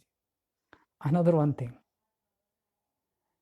Mohan Swami, which I always mention in Sogal Ashram, the yogi who my first met ever in my life, the first yogi I ever met. I have written 2-3 blogs on him on my mystics.blogspot.com. It is there on that also, Mohan Swami, the three. And he was the first person I ever met in my life, and he gave me a lot of insight, and he taught me a kriya those days, which was one of the most profound thing that made a very big impact into my life. Though he doesn't accept any students or teach anybody anything, but his kindness that time, many years back, he taught me that. And he is from that parampara. Sivanand Paramahamsaji is Siddha Samaj. He was there for many years. He was trained in that ashram. That is why he knows Ayurveda and all that. And he's a master of that breath. And that he taught me. So it came, which I have mentioned 2-3 times in my videos, that Kriya actually came from Sivanand Paramahamsaji's grace only to me in some way. I don't know how I'm related, but it has happened. And that is connected to Nityananda also. I have also mentioned, after coming back from Sogal, after he teaching this, and was reading the Chidakasha Gita, I had kept a bookmark and gone. 2 days I was there. When I returned back and opened and continued reading the Chidakasha, exactly there, the same Kriya was mentioned in Chidakasha Gita. So you can see the relations. Very deep, I cannot explain this. That is why I had this very deep compulsion from within to share this video. This video was shared for the people of the south, of the Siddha mark. I have many friends of people who are linked with the 18 Siddhas of the south. Many of them, because Jiva Samadhis and all they like, and that for them I was triggered to make that. So I posted it on that blog. So it's all very deep, very, very deep.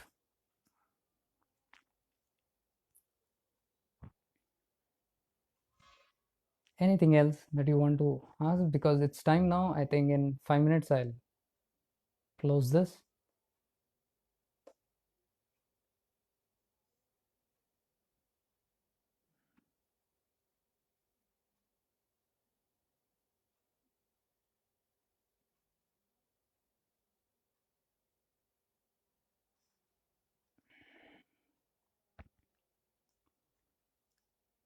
Divya Jyoti, I recently connected to a friend who's really interested in learning about Sanatan Dharma Shiva Ascension. Can I suggest your page?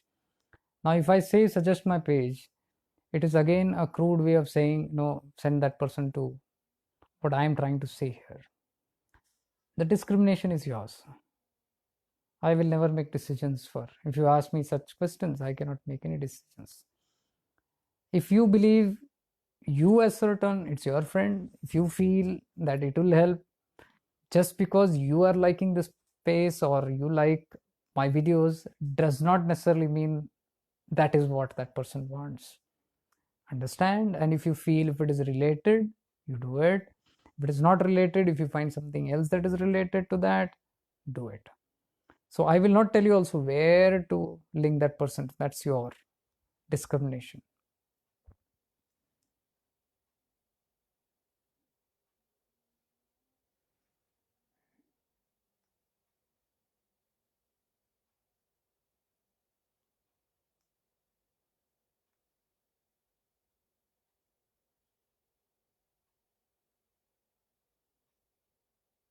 I'm just looking at the messages here.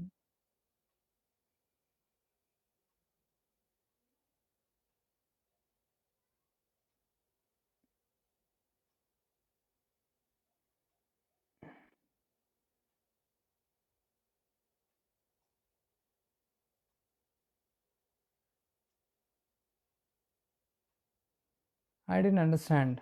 Jacob भैया ये तो फिर व्यक्ति भाव होगा. I didn't understand what are you meaning to say in this. Tanupriya.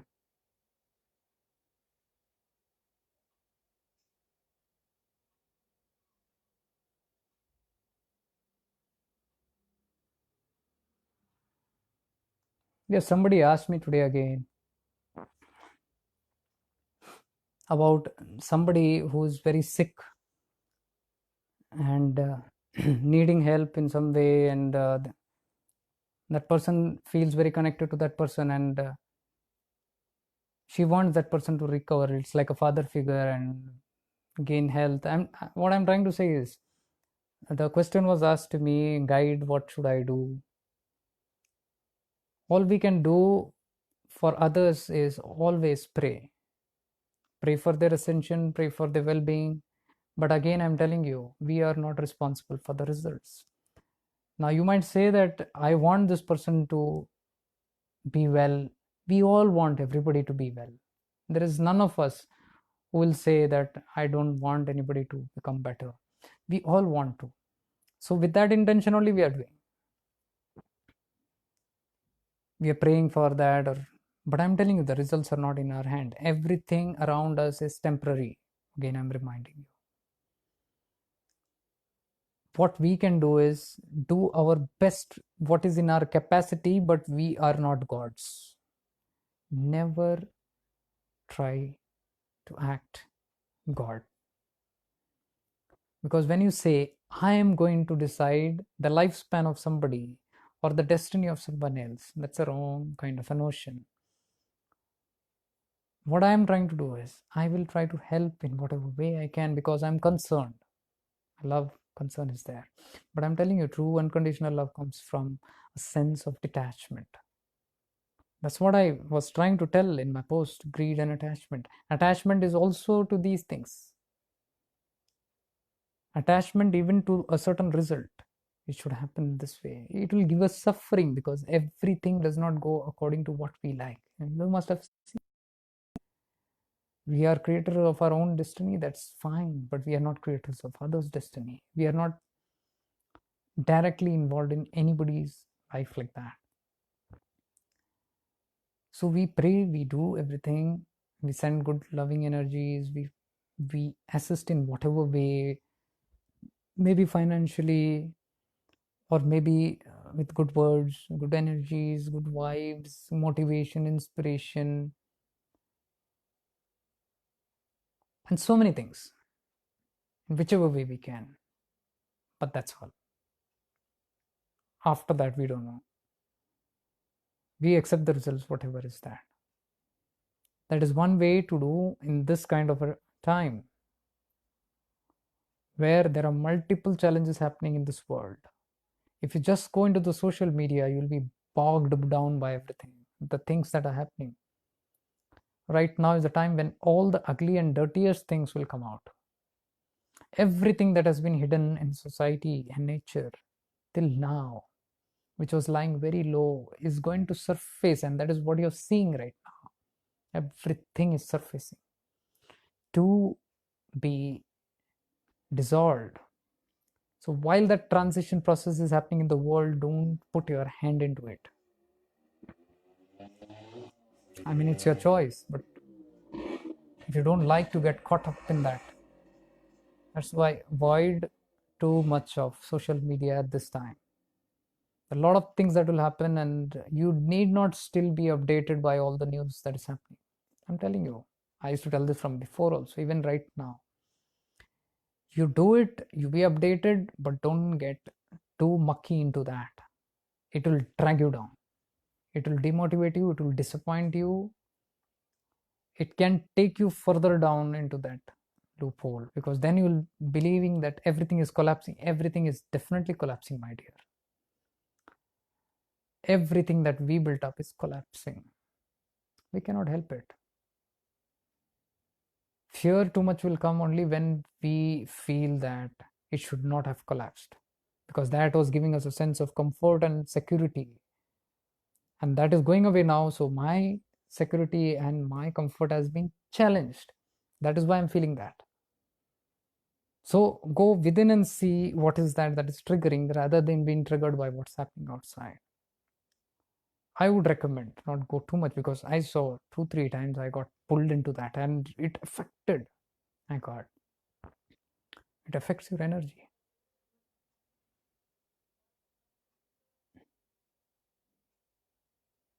Okay, I think so. I'm done with today's topic, and today's topic, I don't know what to name it and all that. So let me see. I've been struggling a lot. I've been struggling a lot to put these things up, and because I'm doing it all one man show. It's all alone that I'm doing. Lot of things. So it is not with any kind of stuff that I want to create something new. No, it's something that is coming out, and I wanted platforms, and I'm looking into it, and the divine guides in some or the other way it's happening. Even if it is single-handedly, no problem, it's going on till the time it goes. Then there is no attachment to that. Once the things happen, and then whenever the time is, you take your hands off and done with it. Then not worrying about what the outcome, what is it lying, because I will not then touch that. I will not have any affinity towards that. The thing is done, it's gone off. Now it's lying there, whatever. I told you, the world is not ready. The kind of topics that I'm speaking, the people generally are not ready to listen to it. It's a different language. Even this word, this video, I don't know how many are you still there, or some are still there. Some are there existing. So if it has related with you, you will be here. So even those videos, if you go and see there are a lot of, but I know it will make sense later. If it doesn't make also, it's okay. But I am having the relief of, I feel something unburdened, and feeling that okay, something has been done. So I'm saying, when you do the same, you'll have that feeling. Okay, you'll feel contented with life, meaning in life, something meaningful has happened, you'll feel good. Try doing that. Till now it was me, mine, me, mine, me, mine. Try doing these things more.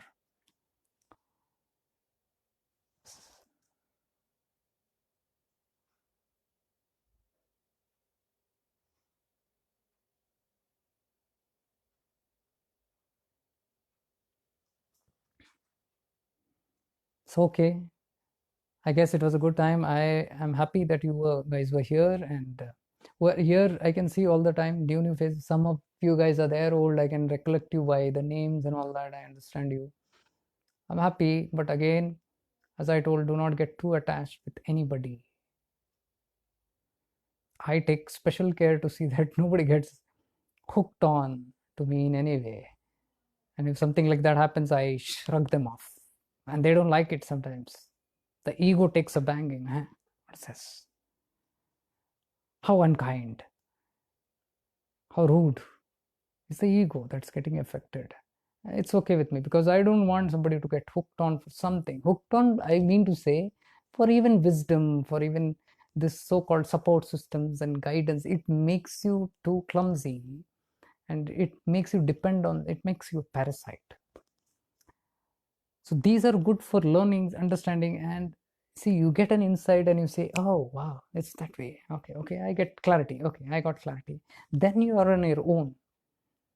So you depend on people like this, systems like this, only for that, to give you a little more light and clarity, and then you're on your own, you're doing your own work. Not that, oh, you tell me what to do and you give me the solution for this. Anything that comes, you ask, you know, that will make you more weaker. So I don't allow anybody to get attached in that manner, I said. So when too much of that nearness comes, I'm happy. There's many people who felt offended and went away. So because sometimes they ask this, I'm like, I don't want to be rude, but sometimes I'm like stunned, not rude, but stunned. So they feel offended. Even no replies. Like this singer also, and she said she wanted to go there, and when I didn't reply, only put the this, and she asked some other, I didn't reply. I was sensing it, like, oh, I like amusingly, like, okay, somebody is going to feel offended now, but gladly. She's a humble person. She didn't take it very badly. Some people feel offended if you don't give it in that way. That's okay. You learn from that also how to overcome those, and it's okay. We learn from here and we go. So I'm glad to see new people also coming, and many are there who just only listen, they don't comment, they don't like nothing. It's fine. They just come, peep, they watch, they take the insights, they like it. And even if you give that gratitude from your heart, even a whisper of prayer or even blessing, may you be blessed. I have done it. I'm most happy that happens. So with this, I take your leave with lots of divine love and light in my heart and soul for all of you, and prayers that we all ascend together. Gurudev Sharanam. Guru Mandala Sharanam.